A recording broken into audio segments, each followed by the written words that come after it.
Thank you for that, and it's good to be back amongst the local football this afternoon. Teams are breaking off into position, and geez, that's a haircut on Taylor Joyce, isn't it? He's gone into the forward line with Langley, so they've got some options there now, Beaconsfield. Just trying to see who's going to line up on Hugh. Looks like Brandon Osborne's gone to Langley. Not Glenn Osborne, actually. It's someone wearing 44. Who's X44 for Cranbourne? I don't have Cranbourne. No, don't have it either. But anyway, the game's underway here at John Frankenholmes Oval, and it's Beaconsfield of their first entry inside forward 50 after getting the clearance for some good ruck work there by Meyer. The kick went astray, but gained a lot of meterage, and it's gone out of bounds. 30 metres around from Beaconsfield's attacking end. They are kicking towards the netball end here this afternoon. Cranbourne kicking towards the Berwick end. Throw in. During the ruck work there was Matt Homfrey. Taps it down. A lot of pressure around the football, but working it towards the outside is Cranbourne. It's Hugo. Used his trusty right boot, but reading it best there was Stoko, marking defensive side of centre wing on the Social Club side of the ground. So he's kicking into the face of the breeze. The ball holds up. They need a mark. Flying high there was Langley. He couldn't complete the mark at ground level. That was Bertrand. Was he held without it? The umpire says no. Pack forms. And the ball's going to be thrown up just on the paint of 50 on a slight angle, going Beaconsfield's favour. Boland leads, gets over the top of Homfrey to tap it down for Cranbourne. Oh, having a fresh area there was Kirk Dixon. Couldn't get any penetration on the ball at all. Going through now was Maruzic. He's met pretty heavily there by O'Sullivan.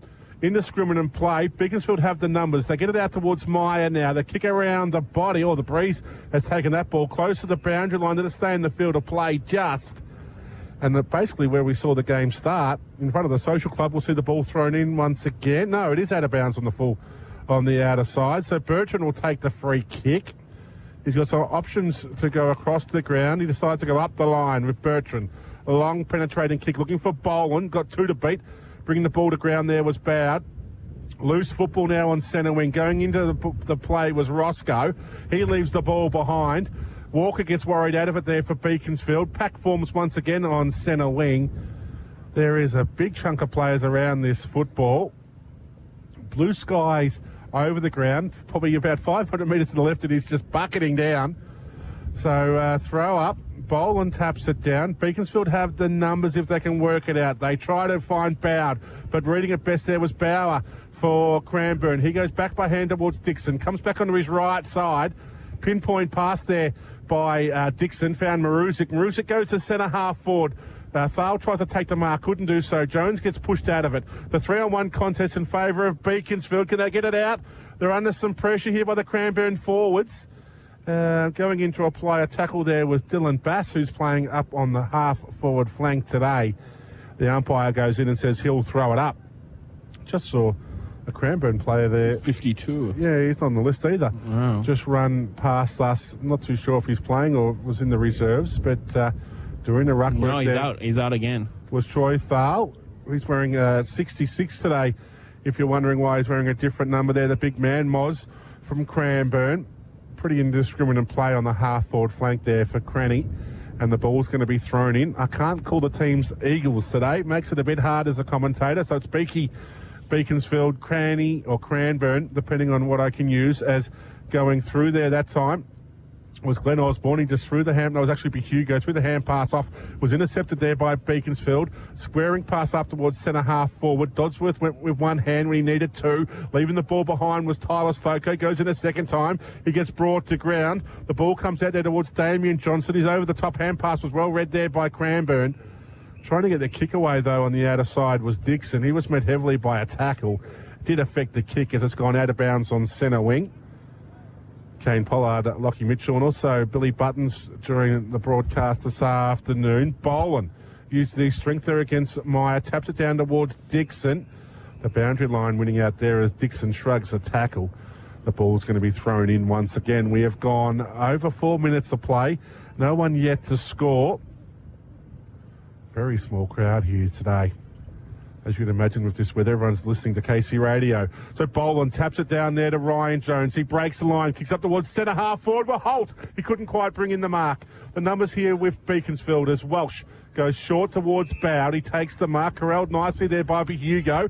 A premiership player at Beaconsfield is Hugo. But it's Bowd, kicks it up towards the half-forward flank. Stoko lets the ball bounce in front of him. Little toe poke back towards Homfray. They're trying to just fiddle with it at the moment here, Beaconsfield, as Welsh gets wrapped up in a strong tackle by Valor. The umpire says play on. There is Bertrand, and also for Beaconsfield is Mitch Wallace. And we're going to see the ball thrown up on the half-forward flank for Cranbourne. Over the top there was Meyer. Taps it down. Reading it best there was Dwyer. He tried to get his hand pass away towards O'Sullivan, but he was pushed over the boundary line there. That's McMillan. And the ball's going to be thrown in just in front of the Beaconsfield interchange. Boland and Meyer doing the ruck work. Meyer taps it towards Damien Johnston, who goes back by hand there towards O'Sullivan. Over the top towards Munro. This is better build up by Beaconsfield, but it's been cut off there by Bass. He read that hand pass very well, intercepted it nicely. His kick left a lot to be desired. Cutting it off was Walker for Beaconsfield. By hand to Bowd. Bowd goes to centre half forward looking for Matt Homfray. The ball gets punched away. Working it out nicely now. Roscoe by hands to Ramage. Now Hugo. Usually good by foot. Bouncing football there for Thal. We went by hand to Bass, who breaks the line on the half forward flank. Bass goes long all the way to the goal line. Using his body nicely there was Holt. The kick around the body. Has it gone through? No, it's been marked at all. No, it's touched on the line there. Knocked through by... I thought there was nearly a mark, Lockie. No, I think he punched it. I didn't think he had any intention to mark that one. So we're 6 minutes into the game, and that's our first score. Cranbourne lead by a point. Beaconsfield yet to really have any sort of score attempt. They try and bring it out via hand now. Wallace is under some pressure. Ryan Davey goes in, doing the hard work there for Cranbourne. Gives a fend off. He gets brought to ground. Is that holding the football? No. I thought he had prior opportunity there when he broke the tackle, but not rewarded. It was the Beaconsfield defender there in Daniel Johnston. So Val now doing a ruck, taps it down to Hugo, gets the clearance, kick around the body up towards centre half forward. Holt was out of position. Big defensive punch away there by Beaconsfield. Trying to have a fresh hairy was McMillan. He hasn't been watching the World Cup. McMillan's been penalised for incorrect disposal, maybe a throw. And locking him down there was Mark Holt, Lockie. Okay, Lockie giving us nothing. Sorry That's about Holt. 13 goals from 1,000 at 55. Decides to go into the pocket with Thal. Jumps high and takes a nice mark on his chest. Troy Thal lining up for a shot on goal. Oh, it's actually Marusic, taking the mark on his chest. He'll line up for a shot on goal on a 45-degree angle about 20 metres from goal. He'll need to aim this left to let the breeze take it right. If he is to score the goal here, Marusic. Oh, look at that. Look at that, Ben. That is to a beautiful shot on goal there by Marusic. You must be listening to us here on the 97.7 FM broadcast position. Marusic kicks Cranbourne's first, and they extend their lead out to 7 points. It's Cranbourne 1-1-7 leading Beaconsfield yet to score. Yeah, as we've seen earlier, that was a bit of a good curve on it. Going to have to go to that left because the wind is pushing towards that social club end, as we saw before. A lot of the ball was moved there. Probably the only goal opportunity was when it moved towards this right side of this broadcast side of the ground there. Obviously, the wind's going to play a big part in this game, as we saw quite early on. Exactly right, Lockie. And I guess, we're 8 minutes into the first quarter. We've had 2 scoring shots. So if it's going to be a low score, it's going to be whichever team can make the most of their opportunities. And Cranbourne seem to be dominating the infield sort of play at the moment. Beaconsfield have looked good in patches, but they're just failing in their execution at the moment. It does seem that way, yeah. It just seems with that's that intercept mark, whoever's going to take more intercepts and try to get those 50-50 balls going to win today. So Meyer taps it down. Beaconsfield get the clearance. The kick towards centre half forward, but reading it best there was Ramage, who's taking a nice mark at centre half back for Cranbourne. He brings it out towards the wing. Running onto it there is Cameron Angus. His kick made it hard for Thomas Marks. He couldn't get possession of it, and through just the weight of numbers there, Stoko and the like get the ball taken out of bounds right in front of the Beaconsfield interchange bench. getting selfies here with Billy Buttons. Thank you for that. The ball gets thrown in. Oh, it's short. Favours Meyer. He dished it out there towards Daniel Johnston. He couldn't get a hand pass away. Ryan Davey gets brought to ground by Stoker. How's the umpire going to see it? He says play on. Beaconsfield now try and work it out, but Boland intercepts nicely. Given the don't argue there was Dwyer. Breaks the line through centre wing for Beaconsfield. Goes up towards centre half forward and taking a nice mark on his chest there was Taylor Joyce. He plays on, goes in the pocket looking for Langley. Good punch away though by Brandon Osborne. Loose football. Langley's second effort was good. Worried Osborne out of it. Still in the field of play. Pack forms. Tyler Stoko was there. He couldn't collect it. Morris did well. Got the hand pass there towards Brandon Osborne. The premiership defence working overtime there for Cranbourne. They've worked the ball up towards centre wing. Coming up to meet the football on the outer side was Roscoe. He went by hand to Morris. Was that incorrect disposal? It was. The big defender got brought to ground. He couldn't get his hand pass away. And Beaconsfield earned the free kick just forward side of centre wing. All the players are just pushing into this pocket, making it very hard for Beaconsfield to work it, but they have found Corey Walker. He played on quickly, goes with a spearing pass there to Connor Gooley, and Gooley's taken the mark too far out to score, so he just goes to the hot spot looking for Meyer. Players were caught out of position. Meyer's been penalised for a free kick there on Jones. Didn't quite see what it was for, but Cranbourne will take it. Jones has been called to play on. He's getting worried out of it there by Taylor Joyce. Slings the hand pass out to the pocket where he finds Brandon Osborne. They'll go social club side again. Osborne's taking too long. He's indecisive. He doesn't know which way to go. Will he be brought to ground? Oh, he just found Bertrand. That was more out of luck than anything as Bertrand goes long up towards centre wing. Taking a nice mark there was Gardner. He shoots the hand pass out now towards Bauer. Working it through nicely now through Ramage up towards centre half forward. Holt was there. Couldn't quite bring the mark in. Beaconsfield have the numbers. Oh no, Holt's gone in a second time. Provided a bone-crunching tackle. And the ball's going to be thrown up at centre half forward for Cranbourne. They lead by 7 points. We've got 11 minutes to play. Lockie Mitchell not giving much at the moment, just easing into the broadcast, you might like to say. Breaking away now is Jackson Thomas from Beaconsfield. Got plenty of speed to burn along the boundary line. Goes inside to hand pass towards Tyler Stoko. Needs to be precise. Goes for his brother Trent. This is good build up by Beaconsfield. They run through the centre of Casey Fields. Long kick inside forward 50. Langley was caught at the back. Defensive punch away there against Brandon Osborne. But it's Cranbourne with the numbers. Oh no, strong tackle applied there on Troy Thal. I thought he had more time than what he realised. He got brought to ground. Looks like that may have been Corey Walker, was it? But, oh, hang on. No, he's been brought back over his mark. It's actually James Munro who applied the strong tackle there on big Troy Thal. And we're going to see Munro, who will be used to playing football at Casey Fields, as he generally spends his time at the Casey Demons. Too far out to score, so he just goes to the hot spot. Langley flies. He's got 3 to beat. Doing the roving there was Taylor Joyce. He couldn't collect it. Tyler Stoko gets worried out of it. They're under some pressure here, the Cranbourne defence, trying to get the hand passes going. Bauer. Now to Morris. Morris goes to a stab pass up towards the half-back flank, but reading it best there was Brad Humphrey. So Humphrey goes long, looking for Langley. He's out of position. Good defensive punch away there by Thal from Cranbourne. Going in is Osborne. Oh, he's wrapped up in a strong tackle by Tyler Stoko. Little man brings him to ground. They've still managed to work it out there, Cranbourne. Up towards centre wing. The juggling attempt mark has been paid there by Gardner. Looks to play on quickly. Gardner goes to Davey. Finds him at full stretch. Oh, Davey, what was that? Off the side of the boot. It's been turned over. Trent Stoko. Ground ball to Nathan Langley. Langley in one motion's kicked the ball around his body from 35 metres out and has gone bang. That's what we said. That was what we said. The intercept mark there by, I think it was Stoko, was it? And he sort of got that and just made the opposition pay. That's what's going to be the winner today. Ryan Davey went to run across the ground and he had a player on in Dixon. His kick went 5 metres the wrong way, and that's all Beaconsfield needed. They capitalised on the mistake. And at the 13-minute mark of the first term, the margin's back to a point. Beaconsfield 1 straight 6, trailing Beaconsfield 1-1-7. That's what's going to cause the winners today, the interceptions and... Some people are well rugged up, aren't they, Lockie? They are. The ball gets thrown up again. Beaconsfield through Damien Johnson trying to get the clearance happening now. It's Corey Walker. Breaking through the centre of Casey Fields. Walker goes short. Finds a player there in somebody from Beaconsfield. It's now with Dodsworth. Dodsworth goes to Trent Stoko. Over the top hand pass made it hard there for Verby. Oh, into the back there goes the Cranbourne player in Valor against Verby, and Verby's earned the free kick. Verby is a known goal kicker.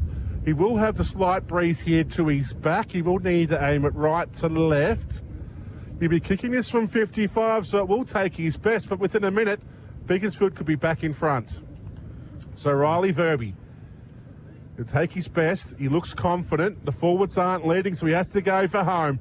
Verby from just inside 50 gets up and under. It won't make the distance, and reading it best there for Cranbourne was Glenn Osborne, who's taken a nice mark in front of Joyce. Osborne goes short, further up into the pocket where he finds Maruzic. Now, stagnant midfield for Maruzic, so he just has to go long, looking for Valor. Reading it best there against McCluster was Valor. He played on, ran himself into some trouble. It's been turned over now with the numbers favouring Beaconsfield. The short pass there by Dwyer has found Verby. Definitely too far out to score. So Verby will just go long to the hot spot. Where's Langley? Where's Joyce? It's Meyer. Up he flies. Couldn't complete the mark. Front and square doing the roving though for Cranbourne was Ryan Jones. Hand pass into the path there at Bass. He couldn't collect the football. It's been turned over once again. Daniel Johnson gets on a loose football. Plays it away. A foul, didn't touch it. The ball floats over his head and goes through for a goal. Whoa, luck's a fortune there for Beaconsfield.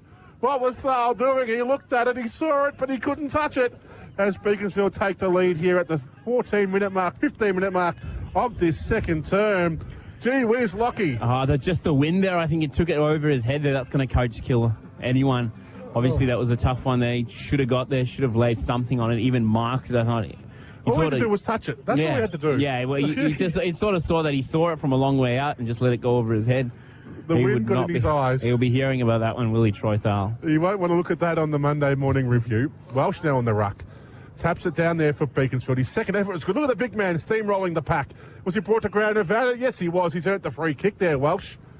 Marusic was caught blindsided and just tackled the big man, but the big man didn't have it. And no, Stoko's... Hey, hang on, umpire, please. Stoko's trying to steal the kick off Welsh. He's still holding on to it. Just give him the ball, Trent. It's not yours. There we go. Finally, after 5 minutes, he decides to give it up. Goes to Welsh. Big man has to go long into the pocket. Joyce is there, and Joyce is marked. He had two defenders to beat. The big man put his dukes up and says, how do you like that? There's a bit of a push and a shove, and how do you do? And Joyce, after trailing for about 13 minutes of this game, if Joyce kicks this, they'll go out to a 11-point lead at the 17-minute mark of this first term. When I say they, I'm talking about Beaconsfield. As Taylor Joyce now, from about 25 metres out directly in front. The wind's just blowing that mullet into his eyes.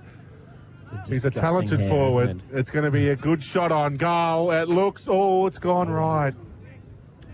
We spoke about taking your chances in a low-scoring game. Close, but no cigar there for Taylor. As Bass will bring the ball in for Cranbourne. Beaconsfield leading by 6 points. We have gone 17.5 minutes of this first term. The Fishman, Bass, goes long towards the outer side. Flying in from the side was Riley Verby. Couldn't take the mark. Doing the roving for Cranbourne was Maruzic. He takes a bounce, doesn't know where to go, so he just pops it over to Davey. Davey sweeps the hand pass out to Hugo. Looks to go back to go forwards. Gets the ball up towards the half-forward flank there. Holt was he held on to. No free kick paid. The ball spilled to Valor. Valor from 40 metres out had a shot on goal. That's on the wrong side of the post. Cranbourne going to 1-2-8. Trailing Beaconsfield 2-1, 13, 18 minutes of play in this first term. Lockie. Who's that? Lockie's giving us nothing once again. Thanks for that, Lockie. Can't even get a cough in. Where's Doc? Putting his face paint on as the Eagles go up towards the outer side where Dodsworth at full stretch takes a relieving mark there. Now, all the players are pushing. There's no real spread, so they're all going towards the social club side. They might switch it here, I reckon. Yeah, Dodsworth has had to go back towards Mitchell Wallace. And Jackson looks all alone here, but no. Wallace just goes long. That's a long penetrating kick. Meyer was caught out. That kick's gone 75 metres. It's cleared the pack and has gone out of bounds. This breeze towards that social club must be a lot more than what we took into consideration, Mr. Mitchell. That's what we said before, isn't it? That social club end, that's going to be the end that, if you're looking for a bit of distance on it, and I think this end here that we're on the broadcast side could be the one for the bit of the run and the carry through the forward line. So the ball gets thrown in Boland wins the tap down. The clearance work's been good by Beaconsfield, but they were ineffective that time as Ryan Davey goes after the loose football. He sweeps the hand pass about 15 metres away from the field of play, and the umpire decides to throw it in. So the pack of players will just move up about 5 metres. Cranbourne now playing a loose man in defence, which I'll keep calling Glenn Osborne until I get a correction there at 44. Been a free kick in the contest. Boland was held onto, gets the hand pass over to Be Hugo, shrugs a tackle, goes with a short little dinky kick, bounces up nicely for Davey. Davey finds Marusic. Marusic gets the scrubber kick forward, inside forward 50. The Beaconsfield defence are working in numbers. They're going to try and clear it once again. Cranbourne's attack's working overtime here to try and corral the Beaconsfield youngsters. Nice work there by Verby. Found Homfray, but Homfray's kick was disappointing. Cutting it off there was Zach Roscoe. He goes to the hot spot. Going back with some courage there was Bowd. Doing the roving though was Holt. He finds himself in space. Was he tackled high? He drops the football. The umpire says play on. Plenty of run now with the Beaconsfield team through Stokoe. Oh, that's a clever pass to Munro. Oh, Munro just swept the hand pass there towards Dwyer, who wasn't really necessarily ready for it. The ball kind of went to the backside of Dwyer, but he's now been penalised. And Boland will take the free kick on centre wing for Cranbourne. Geez, if they could find a player at centre wing, Beaconsfield, they'd be further in front in this quarter, you would think. And Boland's kick, gee, Holt conscious there, gave the big forward no chance at all. But that's a dangerous kick there by Beaconsfield, looking for and couldn't find Jackson Thomas. The loose football coming up to meet him there was Roscoe. And the umpire decided to throw it up. Roscoe wasn't happy with something that was going on in the pack, came up very angrily there. So throw up. Doing the ruck work for Beaconsfield was Meyer. Dwyer was in there once again. Can they go the outer side? No, strong tackle applied. Wasn't rewarded there, Dixon. They get the kick inside forward 50. Gardner at full stretch couldn't complete the mark. Getting brought to ground and being penalised for holding the football there for Cranbourne was Nick Russo. They had a choice to go with there, whether playing the free kick or not, but Beaconsfield tried to clear it broadcast side of the ground, and reading it best and taking a courageous juggling attempt mark there was Mark Holt. They went in the pocket looking for Dwyer, but cutting it off, as I said, was Mark at full stretch. Took a juggling attempt mark to take it. It's not Glenn Osborne 44, so we might need to get that checked as well at quarter time, please. Lockie. I'll definitely check on that one. So Holt just creeps in to improve the angle from 45 metres out. That kick did look good off the boot, but feigned right late and went through for a behind. So that's their third behind for the quarter, and Beaconsfield are trailing by 4 points. It's cold outside, according to Billy Buttons. It's Cranbourne 139, trailing Beaconsfield 2-1-13. We have gone 23 minutes on. Another kick in there by Bowd, picked off by Holt. Can he break the tackle? No, just swoops the hand pass to a dangerous position. Overrunning it though was Marks. Beaconsfield have the numbers if they can work it out. Homfray, oh watch out, Trent Stokoe. Wrapped up in a strong tackle there by Holt. Jones goes through. He looked up and he got brought to ground pretty heavily as well. There's a Cranbourne player out the back there. It might be Bass, who's a little bit sore. Cop one high, it looks. But the umpire decides just to throw it up. Meyer goes towards the boundary line. Going over the top there was Damien Johnson, just tapping it towards the boundary line. They've finally got it over there, Beaconsfield, and the ball's going to be thrown in. So the Beaconsfield forwards are all moving up to be an option here, making it hard for the Cranbourne defensive midfielders to get back into their position as Meyer taps the wall back, but 30 metres off the play was Boland. The ball just went straight to him. Boland gets the hand pass to Marusic. Long kick inside forward, 50. And taking a nice relieving mark there for the Beaconsfield defence was Welsh. 30 metres out from Cranbourne's attacking end. Welsh goes high and long. Holds up in the breeze. The 3-on-2 contest favour Beaconsfield. They have the numbers. They're trying to work it through the outer side. Chain of hand passes finishes with McMillan. He's in space. Better be run down though by Roscoe. So look at his kick away. Looking for Joyce, but he was out of position there, and taking a nice mark was Ramage, the Cranbourne young defender. So Ramage just pops it over the top. Closing him though was O'Sullivan. Loose football. Beaconsfield gather, shoot the hand pass into space there. Munro, did he hold on to Bertrand? It wasn't paid. Breaking through there is Corey Walker. Kicks it into the pocket. Langley, did he have enough of it? Did he have his arms chopped? The umpire said, yes, it's too high. And taking a nice mark there is Langley, who's come up a bit sore. Did he cop a corky? I didn't quite see that. Like he's looking towards the bench. Yeah, he looked a bit sore there on that. It was actually Munro who set him up there with some nice play. Yeah, so Langley he's a bit proppy there. He might. I think he'll take this kick and he'll be straight off. But hopefully he's been pretty big this first quarter here. So I think it'd be a pretty massive loss if they lost him. But he kicked a beautiful goal, didn't he? At the 13-minute mark, just in play, one motion kick from 35 around the body. So Langley from a set shot, 35 metres out on a 45-degree angle. Oh, he's on. He looks confident. He just went bang straight over the goal umpire's hat. And Beaconsfield extend their lead out to 10 points. Langley's kicked 2. And we have now gone 27 minutes, I think it is, in this first term. Beaconsfield 3-1-19, leading Cranbourne 1-3-9. It's actually 25 minutes gone in this first term. So Langley looks all right, and I think it might have been just a jarring, if anything. But he seems to be all right after that little collision that he had before. It might have been just a small jarring, if anything. Yeah, he seems to be perfect now. So throw up. Thal in the ruck couldn't win it out. Munro tries to break the tackle of Maruzic.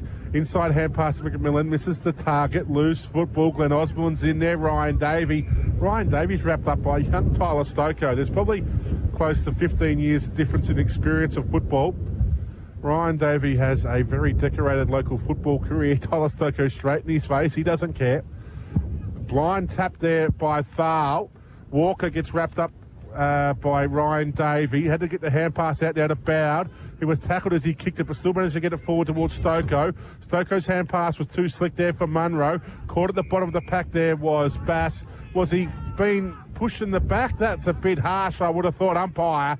He gave Bass little to no chance to get rid of that football. Coming up with the free kick for Beaconsfield was Munro. Munro goes long. Langley's there. Brandon Osborne flies from the side, brings the ball to ground. Beaconsfield have the numbers. Wrapped up in a strong tackle there was Thal. Got dumped on his head. But luck's a fortune for Cranbourne as they found Angus there on the outer side. He kicks the ball up looking for Roscoe. He's got 2 to beat. Beaconsfield have plenty of numbers around the football in this first term. They've worked it out again on the outer side. We get another entry inside forward 50 looking for Tyler Stoko. Caught at the back and he's gone pretty vicious at the football, giving away the free kick to Glenn Osborne, who's just had his ear clipped. And he'll take the free kick in front of the Cranbourne Social Club, 45 metres out from Beaconsfield. So Glenn Osborne, he goes long. Thal's there. That's a towering mark at the back of the pack.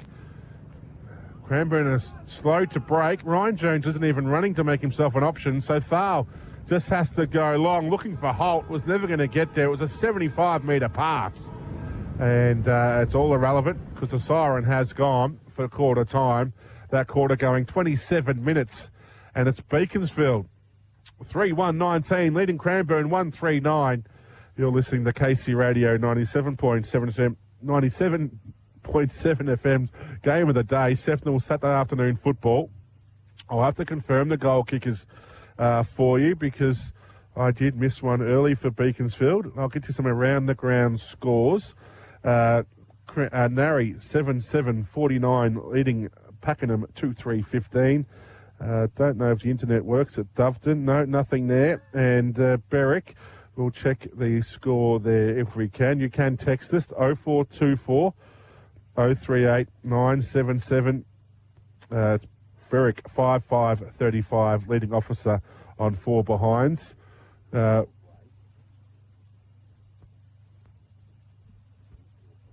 going to take a very quick break here, do we? Or we're going to go to Lockie and taking a very short... The bit of ping pong out there at the moment. I reckon we can control the footy a little bit more. Realistic score and ops, that will come if we do that. Stoppages, better around the ground, just clean up the centre clearances. Forward 50 pressure's good, okay? We've been getting some delay there. Forward 50 marks, we execute the ball a bit better, we'll get that.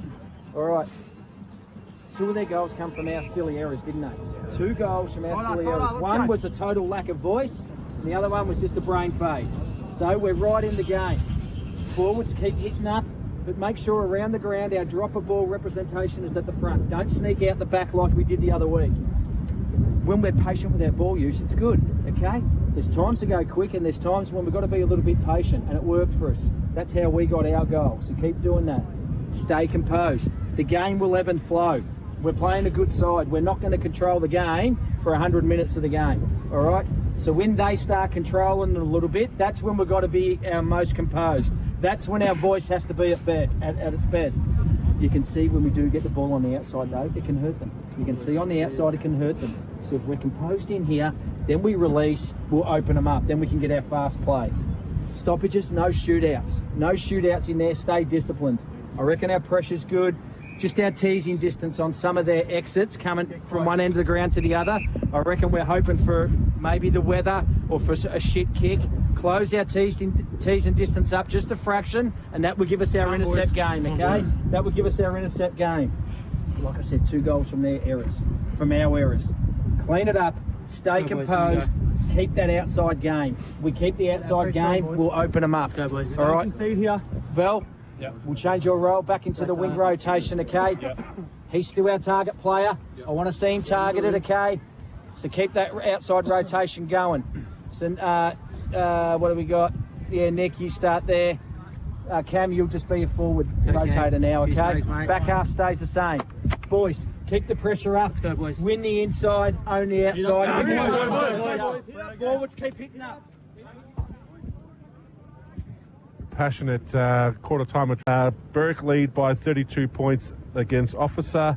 Narre Warren are leading by 34 points at Coolora Park. And as I mentioned, Doveton are yet to register a score due to the lack of Wi-Fi at the ground or something. I'm not sure. I don't want to say too much, but it's definitely no scores available there. If you are at Doveton, send us a text 0424 038 977. I know we did have Bella Joyce, who was at Doveton. I wonder if she's moved to Beaconsfield as well. As Meyer taps the ball down, Ryan Davey was sitting on it, gets pushed off it. And Beaconsfield now through Munro. Long kick inside forward, 50. A big pack of players running up to meet it there was Langley. He couldn't mark it. Brandon Osborne's under some pressure by Tyler Stoko, who's been very active inside that forward 50. They've pushed towards the ball towards the boundary line. They've appealed for deliberate, wasn't paid, right under this beautiful electronic scoreboard, which has tune in to KC Radio 97.7 FM just running below it. So it is technically the KC Radio scoreboard today. Boland taps it down. Morris just flicks it out towards the back side of the pack there. Marusic couldn't run onto it. And the ball is going to be thrown in. Now, Lockie, you were out there, the breeze. How would you say it's going? And is it favouring either end? Cranbourne now kicking with the breeze. I think there's a slight swirly breeze in the centre there, but there is a slight breeze, nothing too big, towards the netball end there, just a swirl. Which is the end that Cranbourne are going to, but Ryan Davey couldn't capitalise with the kick. Rowan Welsh dropped the mark, but got the ball towards Bowd. Bowd goes long, but penetrating, kick up towards Langley. Brandon Osborne's made some uncharacteristic mistakes on that defensive side for Cranbourne this afternoon. Pack forms, and we're going to see the ball thrown up. Lockie just relieved because Billy Idle himself has just arrived. And we're going to get Doc onto the show very shortly. Telling us to move. Doc, I'm trying to call. Big appeal for holding the football there, not paid. At the bottom of the pack there was James Munro, one of their better players during, Beaconsfield's better players during that first term, which has seen them establish the lead. Oh, there's about 15 players around this football, if not more. No space to get a kick away. Glenn Osborne, Marusic at the top of the pack. At the bottom of the pack there for Beaconsfield was Riley Verby. And the Verbmeister will see the ball thrown up. Beaconsfield leading by 10 points. 2 minutes into this second term. You're listening to KC Radio Sefnal Game of the Day. Now, geez, there's been some red-hot umpiring decisions. That time it was on Munro. He was wrapped up in a tackle by Angus, and Angus has been awarded for holding the football. Long kick forward, Gardner flies in. Third man into the contest, couldn't take the mark, took Jackson Thomas out with him. The umpire says play on. Humphrey hand passes it towards Daniel Johnston, puts him under some pressure. It's been turned over. Roscoe gets the hand pass to Davey, tries to get back to his feet. Worried out of it there by Bowd. Cycling out when he probably could have picked it up was Gardner. Gardner continued to run through and just steamrolled Corey Walker and affected the kick there. That's not face little kid saying Casey Radio like that. Come here again. Marusic, he took the mark on centre wing. Kicks it up there towards the half-forward flank, and floating across the front of the pack there was Bowd. So Bowd goes long, looking for Langley. Osborne was there. That was Brandon.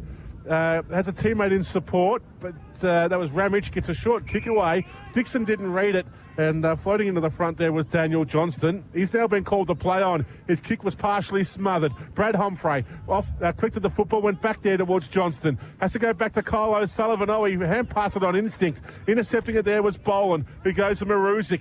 Marusic goes with a spearing pass there towards Troy Thal, who took a mark in front of Welsh. Now, these umpires have just been red hot, but no, that's not 50 metres.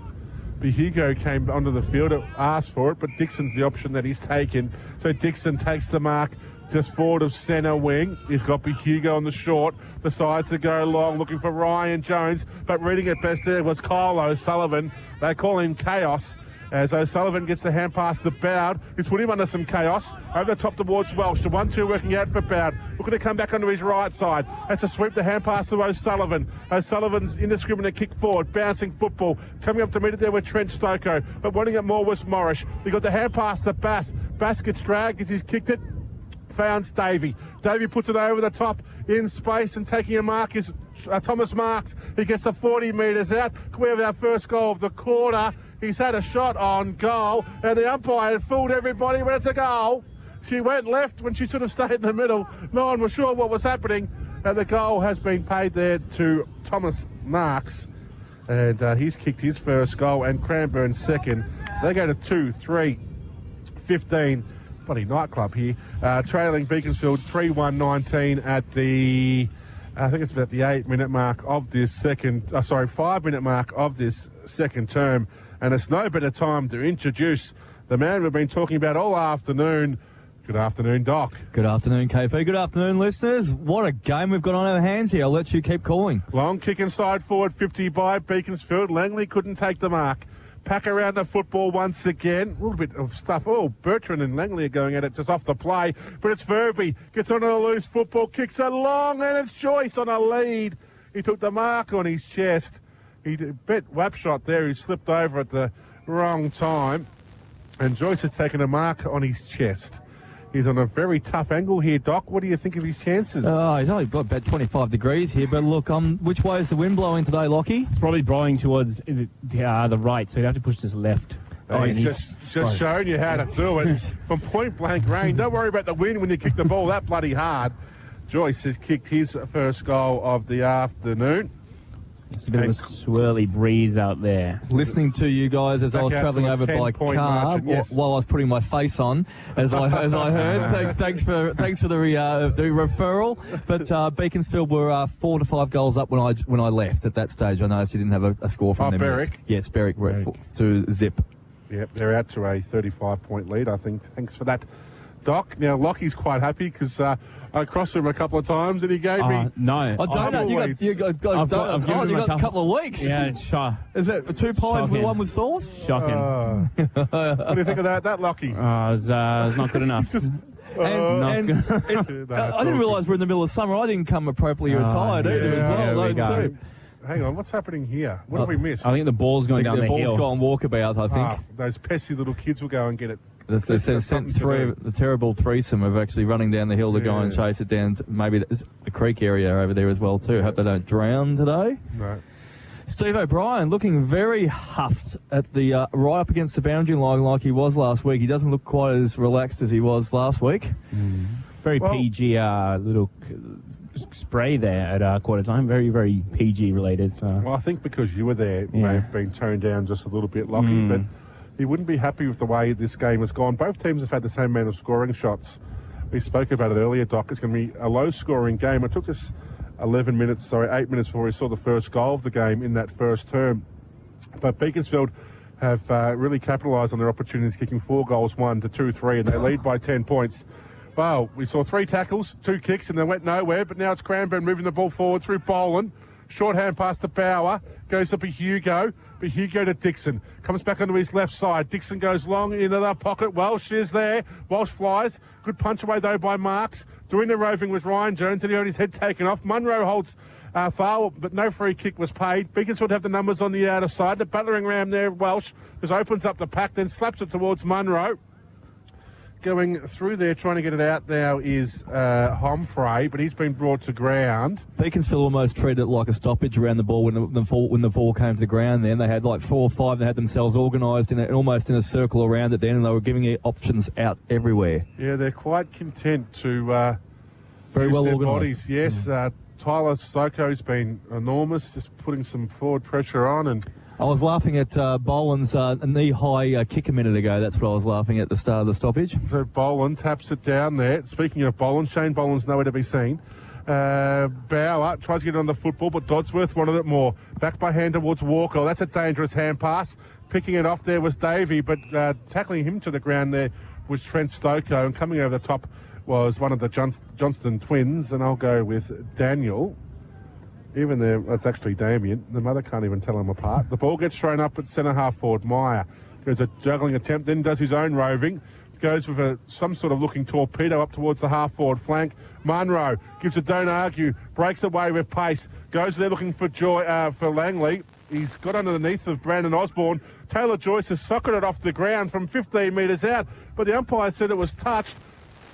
What I was talking about, Brandon Osborne got tunnelled. I think he's still on the ground. He's down, He might be winded, hopefully just for his sake. But look, it was an unrealistic attempt over the top. If I wasn't sure if that could have been a free, KP. It's in the unrealistic category. But Taylor Joyce could have socketed that goal through for his second for the quarter. Long kick in. Still slow getting to his feet. Still. I think he's hurt his back. He's hurt his hip or something. Yeah, there is an arm there. He can't get up. No, he's managed to get to knees now. That's as far as he's got. We know how tough Brandon Osborne is, so he must be in a world of hurt at the moment. Beaconsfield will load up once again. The one defender down at the moment. The quick kick coming in there from Meyer. Langley was caught out of position, and reading it nicely was Bertrand. Used his body well early to find the position to take the mark. Cranbourne now go towards the outer side where Marks was by himself, but they needed a better kick. I think that was Dixon coming out of defence there. Missed its target altogether. And the ball's going to be thrown in. Is Beaconsfield using the corridor better? Because that last stoppage at centre half forward for the Cranbourne Eagles, the Beaconsfield Eagles actually went straight down the middle and got it into the 4 line very quickly. Vella's come back on. Look at Osborne. He's walking like a man who's just left prison. He might not be coming back on. Long kick forward there towards Taylor Joyce. He's used his body into the contest, but he has been penalised for an early push, and taking the free kick there was Glenn Osborne. So Osborne goes short. Jeez, it's dark on that outer side, isn't it? Is that Wapshot, I think? It might be Wapshot, or is it Gardner? No, it's Wapshot. Long kick forward, 3-on-1. McMillan doing the roving there for Beaconsfield. Inside hand pass towards Daniel Johnson. Tries to pick out a teammate. Look how many Beaconsfield players around that football. That's been one thing, Doc, where Beaconsfield have been beating Cranbourne, is the numbers at the contest. They weren't clean on that outer side. They got the ball moving forward, but unfortunately for them, it went out of bounds. To see Michael Bowling have a resting up at centre half forward at the moment for the Cranbourne side. Yep. And where's Holty? Might be off the ground. Is he rotated off? Is he? Ryan Davies on the bench, and it's the only Cranbourne player I can see right now. Meyer's playing on Holt. The rest of them are staying inside the bunker at the moment, hiding their numbers and faces. A long kick forward, looking for Langley there from Beaconsfield. Off hands, he couldn't complete the mark, and it goes through for a point. 12 points the margin, their biggest lead of the afternoon so far. We have gone 12 minutes of play in their second term. Beaconsfield 4-3-27 to Cranbourne 2-3-15. It's not Meyer, it's Wallace that's on Holt. Good spread here by Cranbourne. A long kick in, towards Thal. That was straight off concrete fingers, couldn't complete the mark. Glenn Osborne does the roving, but he was gang tackled there by 2 Beaconsfield players, one with them McMillan. And the umpire decides to throw it up on the half-forward flank. Meyer puts his knee into Thal's chin, then gets the hand pass there from Dwyer. Meyer goes long, the breeze favouring the forward there, Langley, went to take the mark, but just crashed open the pack. It's loose play on the half-forward flank there for Beaconsfield. Going in was Munro. His hand passed it along the ground to himself. His second effort was better. Got the hand pass to Stoko. Stoko from the pocket blazes a shot on goal, but it's all Cranbourne. One of them was Wap shot. Oh, he's kicked though. Oh, hang on. Has he played on through the points? He has. The umpire's brought it back, which is the right thing to do. It's a Tiggy Touchwood sort of meaningless free kick, but he took the mark in the field of play and then went to play on through the goals, and the umpires brought him back. So that's another point to Beaconsfield. They go out to a 13-point lead. Wapshot's kick was okay to Glenn Osborne. He dropped the mark, but then had enough confidence to get it himself. Got the ball up towards the half-forward flank. Reading it best there was Brad Humphrey. Breaks the line, then goes short, where some bloke called McAllister, I think it might be, took the mark on centre wing. He goes short to Stoko. Yes, if you can read out 32's name, I'll give you a hot dog at half time. Lockie. Kick inside forward 50. Once again, big pack of players around the football. They dive on top of it there, including Ryan Jones. Michael Leisure. Oh, I reckon you're guessing there. Just looking at 100% I'm guessing. I'm just looking at Wallace's tactics. He's using netball tactics back over here on Bowen before. He was actually going one-on-one, face-to-face with him and dodging left and right like a netball court. So it was quite unusual. As the ball goes out of bounds once again, just in front of that electronic scoreboard, the KC Radio scoreboard this afternoon. Our name's appearing on it that often. It is 13 points the margin, 14 minutes into the second term. Yes, Doc? Beaconsfield have definitely got their matchups right over here in the back line, because they've got Jacob Bowd on the least tallest forward line player they could to use him as a play-off. Yep. Cranbourne have really struggled to try and get any sort of real momentum into their play, Lockie. They seem to be just under a lot of pressure, especially on the outside. Cranbourne are usually at their strongest. There is 15 players around this football as it goes back in. Big rugby scrimmage. The umpire says play on. The kick forward. The umpire's then also called play on. So having to get the quick hand pass there was Russo, but went to Ryan Jones, who was wrapped up in a strong tackle by Munro. He just breaks through the lines, plays on, kick up towards the half-forward line for Beaconsfield, looking for Troy Thal. Crashing into the back of him was Taylor Joyce. Wasn't too untoward. I don't know what the remonstration's about from Cranbourne. He had to go, Taylor Joyce, and unfortunately for Thal, he was caught in the position of getting a knee in the back, but he's earned the free kick. So Thal, deep inside defensive 50, goes short and finds a Wap shot, who we've finally discovered after 35 minutes of play is wearing 44 today. Wap shot goes short to Maruzic, who go over the top to Jones. No, it's Morris. Oh, Morris went under the football, couldn't take the mark. Jones doing the roving. He was wrapped up in a strong tackle by O'Sullivan. Not rewarded. Loose football. Morris just has a short little toe poke up towards Marusha from Beaconsfield. He was out position there by Boland. Boland's sweeping hand pass over the top towards Angus. He couldn't collect it. Tapping it towards Dixon. Angus has gone in the second time. Oh my God! Angus. Was it Angus or was it Roscoe? No, it was Angus. You were right, KP. Angus has kicked it from 30 metres out on the tightest of all angles. The ball didn't go more than a metre in the air and falling on the ground for a goal. He was half on the ground when he kicked that, KP. So that is something out of nothing. Absolutely filthy. He's thrown him to the floor, and the rest of the Cranbourne players have let him know about it. KP was right. His second effort by Angus, he was hugging the boundary line, getting corralled in, whacking it, tapping it left and right, trying to get control of the ball, and he's shot for goal, just a la Dacos style back from the 80s. I was just about to say, Lockie, what do you think Cranbourne needs to do to get themselves back in this game? But they've just done it. I think they have, yeah. I think they've got to put Boland back in the ruck. I think he played forward too long, and then... You will not win a game of football kicking goals like that.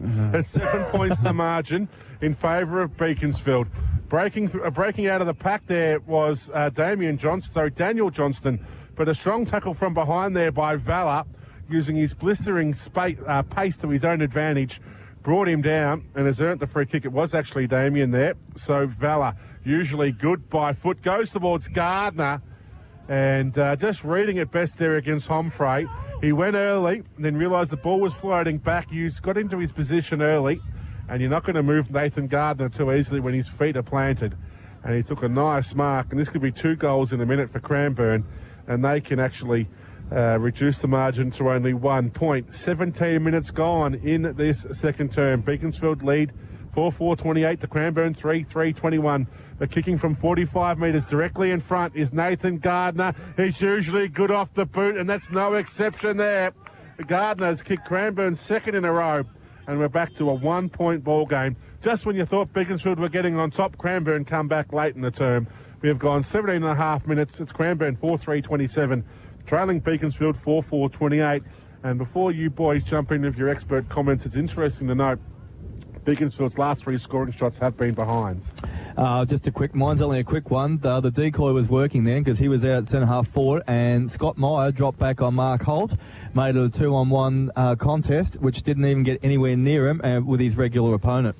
Seems like Gardner's got to play. He's going to be the man. He can use it. He can use his to an advantage all day. He Absolutely. They look like they're going towards Holt, and then Gardner's playing that decoy role. Meyer literally sprinted to get across to Holt in time for the extra kick, and the double team didn't even bother working. So, secondary throw up. Billy Button's getting agitated. I don't know why. The kick forward there by McMillan inside forward, 50 for Beaconsfield. It's going to be repelled here by the Cranbourne defence. Working it out was Glenn Osborne. Found Marusic. He plays on quickly. Just kicked it into space, hoping Bauer can run onto it. Going to be worried out of it, though, by Stoko. Oh, is that throwing the football? How do you get rid of it with one hand? Not rewarded there, the tackler. McMillan goes in. Back by hand towards Bowd. Can he break the tackle up for Hugo? He can. As he slips. And Lapton is for the penetration there, but Marusic was worried out of it. Couldn't complete the mark. Getting dragged down there was Wapshot. He couldn't get an effective disposal away. And we're going to see the ball thrown in just forward of Beaconsfield interchange bench, who would have been feeling pretty comfortable 3 or 4 minutes ago in this game of football. Cranbourne have kicked the last 2 goals and we're back to only a point margin. So Glenn Osborne was in there. Ryan Jones adding some support, got the hand pass out to Bowl, and he goes to Marusic. Broadcast side of the ground. Oh, it's a mongrel. It was a shocking kick there by Marusic. And reading it best there was Damien Johnson. Took the mark in front of Thomas Marks. Had a bad 2 minutes for Marusic. He should have taken that mark a minute ago, and then there's a shocking wobbler there in the helicopter. So Damien Johnson just goes to the pack of players. Boland, front position, couldn't mark. Given a don't argue there was Dwyer. Shot the hand pass out towards Tyler Stoko. Going in there was Homfrey. He gets brought to ground. The numbers here of Cranbourne. Marusic picks up the football, but just pinching it off him was Trent Stoko. He couldn't get an effective disposal away. Worried out of it there by Ryan Davey. The ball comes out now towards Gooley. Very close to the interchange bench there was Gooley, but his pass was beautiful and has found Langley, who was at full speed, full stretch, and took a nice mark. He has been brought back on an extremely tight angle. Now, just interrupt you. There's a rule here, isn't there, Lockie? Last week, every single player has to go back the distance it takes them to kick the goal. That's it. Well, there is a method in this madness, though, Doc. He's gone back that far to improve his angle. He's given up a little bit of distance, but by going further back, you actually increase the goal face. As Langley comes in now from 45 metres out, that did look good off the boot, but went right across the face and through for a behind. Another behind the Beaconsfield. That's their 4th in a row. And they lead by only 2 points. Yes, Doc? I was going to say, Lockie, you're keeping your eye on Osborne here, just having a run in front of us. He's looking, he's out there, so he's off at the moment. And obviously Langley from that earlier corky looks to be better. A couple of Panadol and the back might be up and running for at least another 2 hours. That's it, yeah. You make me laugh, Billy Buttons. Up on centre wing, Davey tries to get himself through traffic. Just shot the hand pass into space, looking for Valor. He was pressured out of it there by Damien Johnson. Beaconsfield working it again. Now Munro had no space. He was tackled. He's still being held onto it there, Munro. But no free kick paid. Billy Buttons had just shown me the radar. We sat out at about 12:30 thinking, the rain might miss us. If you're here at Cranbourne, make sure your windows are up because the rain is about 5 minutes away. Circling, isn't it? We thought it wasn't going to rain because of what we could see an hour and a half ago, but it has changed quickly. Back with the play. Trying to get his kick away there was Thomas, but it was partially smothered. Now Cranbourne swarm in numbers. You see, they're lacking the pace on the outside. It's been turned over once again. Damien Johnson just hand pass into space. Beaconsfield get the kick up towards the half-forward flank. Bauer tries to break the lines there for Cranbourne. Did he run too far? Now takes a bounce. Got the hand pass to Davey. Davey has a player on here. It's Russo. He takes the mark. Russo goes with a worm burner, but luck's a fortune because running onto the loose football there was Marks. Marks has kicked a beautiful goal from only 25 metres out. That's his 2nd goal for the quarter, And can you believe it? Cranbourne are in front. Really good option by Russo. Then he used his leg speed because he see the ball was coming out clear, made space, put himself into a gallop, and then made it easy for Marks to create a lead and put the hey diddle diddle on. But look, to Beaconsfield credit, they are, when the stoppage is doing a lot better. I noticed that when they are getting the ball, they're managing to at least get a handball out or get a kick to it, but they just haven't got much help around the stoppage at the moment. It was courageous by Marks because he was going back to knowing into the sort of zone where Mark Holt might be, but Holt actually stopped and allowed Marks the space to take the mark. There should be a law against that. I just walked past. It's ridiculous. Absolutely ridiculous. I've never seen a haircut like that in my life. Be very careful, you don't know who's following. As Ryan Jones gets the clearance, long kick forward. Players fall over, but reading it best there and taking a nice mark was Thal. He's taken that mark directly in front, only 15 metres out. Cranbourne are starting to use the ball better in this breeze with long penetrating kicks when they can get the clearance. And they've actually kicked 4 goals straight to Beaconsfield 1 goal 4 in the term. We talk about opportunities. You need to make the most of them in these conditions. Thal can extend their margin to 10 points if he can kick straight, and he does from only 20 metres out. Thal kicks his first, Cranbourne 6, and they go to 6-3, 39, leading Beaconsfield by 10 points. And we have now gone 16 minutes to play in this second term. Very obvious that Cranbourne are the midfielders working a lot harder, and that's coming to fray in the last couple of minutes. But look, a swirly breeze out there. The trees are all jumping around left, right, and centre. So it's definitely a favour to be one end. Quick score update from around the grounds. Narre Warren 10-8, 68, leading Pakenham 2-3, 15, and at Edwin Flack. You keep your eyes on what's happening here. It's Berwick 5-8, 38, leading Officer 5 behinds. Any web at Doveton? No, there's no internet there yet. NBN is a long way off. So with the free kick. Oh, jeez. Thanks, Lockie. Lockie just showed me the AFL scores. Yeah. So I'm going to cry. Yeah. Carlton are getting absolutely shellacked. It's now 65 points at Etihad Stadium. Took Karuk under-19s turn up, did they? If you're a Carlton supporter, you're probably on your way home now. Yep, it'd be a short day. At least you got some plenty of time to avoid the traffic. You'd hope the South Melbourne market's open. Go down and get yourself some nice oysters. Call Queen Victoria. Throw up, comes down. Freo leading by 66, but it's incredible. Patrick Cripps still has the most touches with 25. And what quarter is this? Third quarter. I think we're 12 minutes in. 12 minutes into the first quarter. Sounds reasonable now. So breaking through there was Daniel Johnson after receiving the hand pass from Dodsworth. Short pass towards Verby. Verby couldn't win out there. He had 3 to beat. Marusic did well. Got the hand pass to Roscoe from Cranbourne. Roscoe's long kick on towards birthday boy Jake Bowd. He let the ball bounce off his chest. He couldn't complete the mark. Thomas Marks goes in. Puts some pressure there on James Munro. And we're going to see the ball thrown up. Yes, Jake Bowd is enjoying his 22nd birthday. Need a goal too here, Beaky, to get before half time. It'll even it up, 10-point deficit. Meyer taps it down. Boland, second effort was good. Got the hand pass there towards Marks. Marks shot the hand pass out before being tackled. But reading it best there and coming through and breaking a few tackles was Glenn Osborne from Cranbourne. Long kick forward, floats over the head there of Fowle. Wallace is there, wrapped up in a strong tackle by Gardner. The tackler not rewarded once again. Can Cranbourne win out? Hugo goes in but runs into Damien Johnson. The umpire says play on. There's a pack out the back. The ball comes out. Beaconsfield's favour. Now it's Meyer coming away from centre half back. He goes long. Falling over at the wrong time there was Langley. That's unlucky. Reading it best was Bertrand. Hasn't he developed into a footballer, young Bertrand? That was a beautiful pass from centre half back out towards centre wing where Dixon runs on and takes a mark on his chest.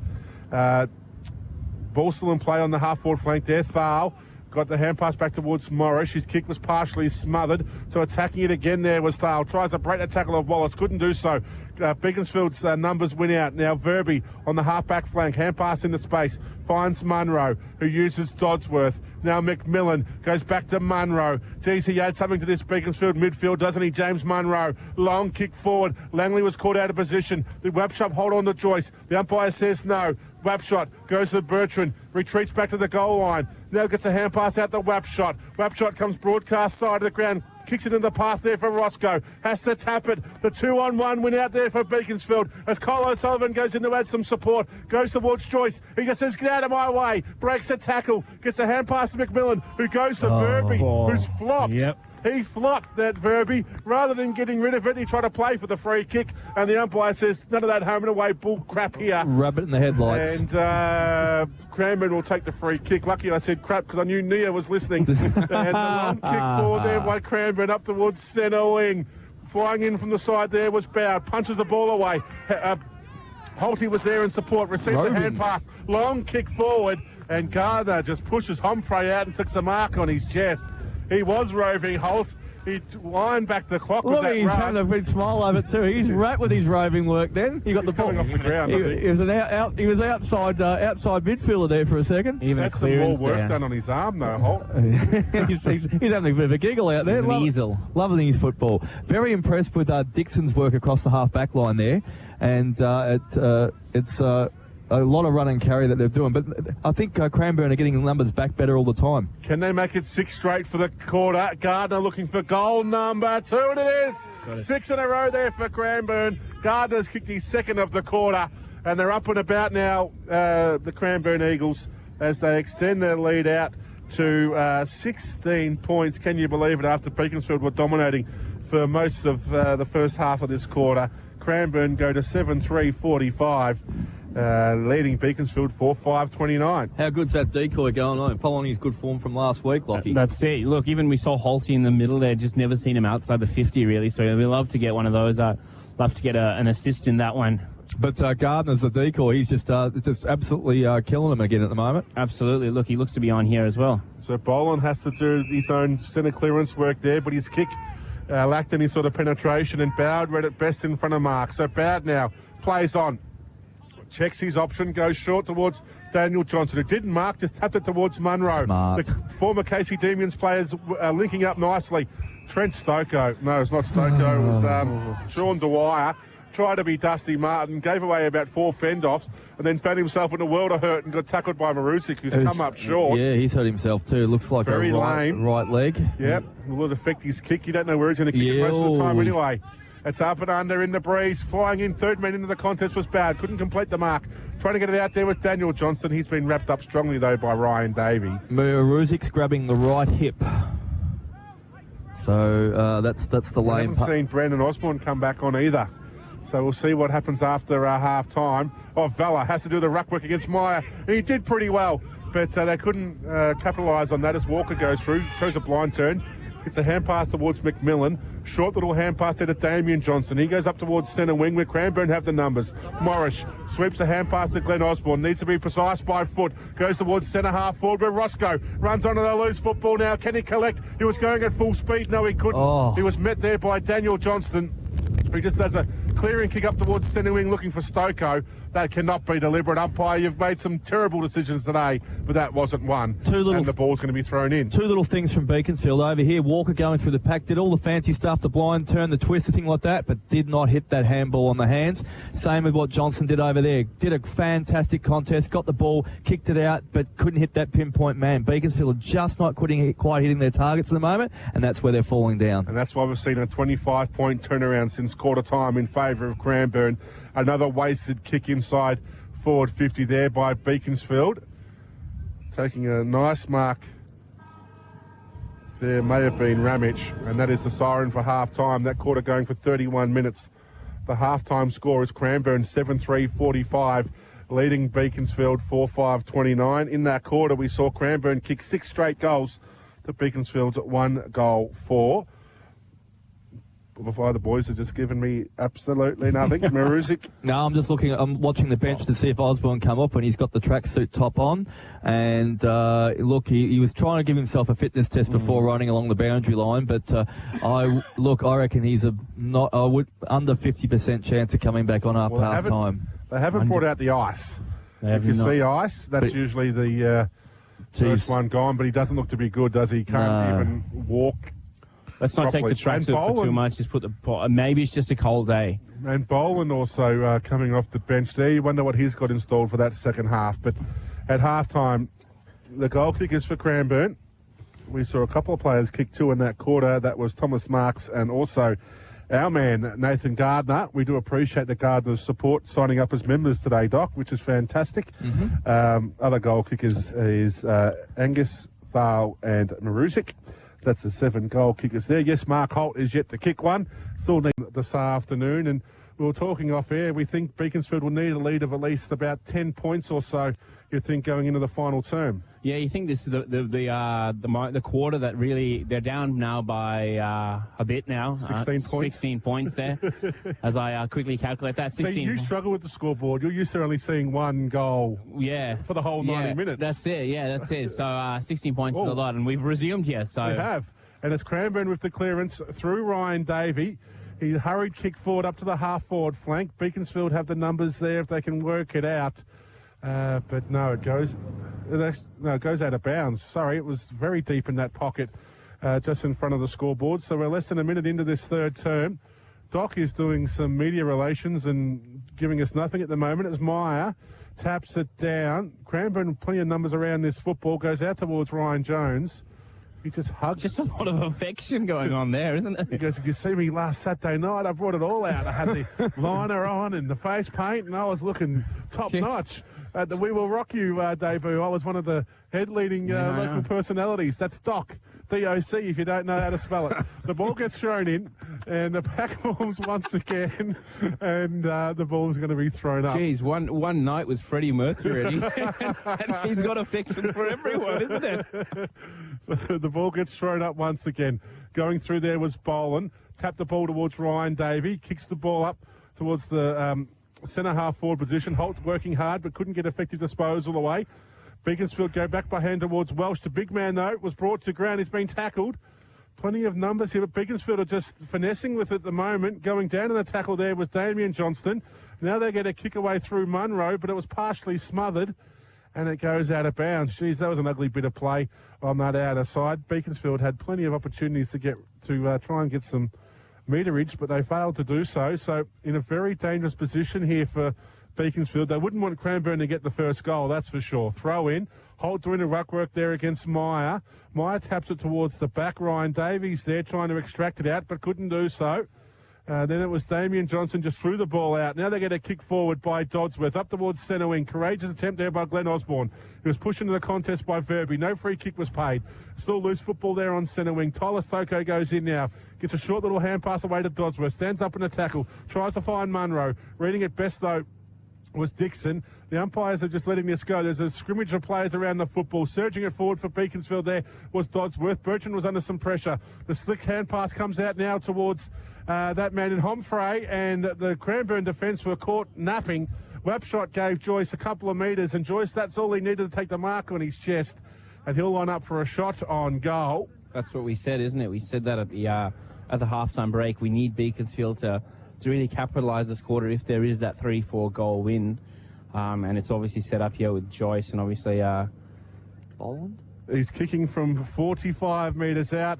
The breeze has definitely changed in that three-quarter time because Joyce couldn't make the distance. They compete, and the ball gets punched through that go through for a point? No, it's gone out of bounds. We thank Doc for that. That's Doc with the D. We see Boland down there, just sort of probably right on the centre there. He seems to be down there, and the trainer seems to be around him. And Holt's gone over to him as well. I think this is quite serious because there's 3 or 4 I wouldn't be surprised Cranbourne players who have gone over to him now. And yes, the umpire has stopped They've play. called for the stretcher. Yeah.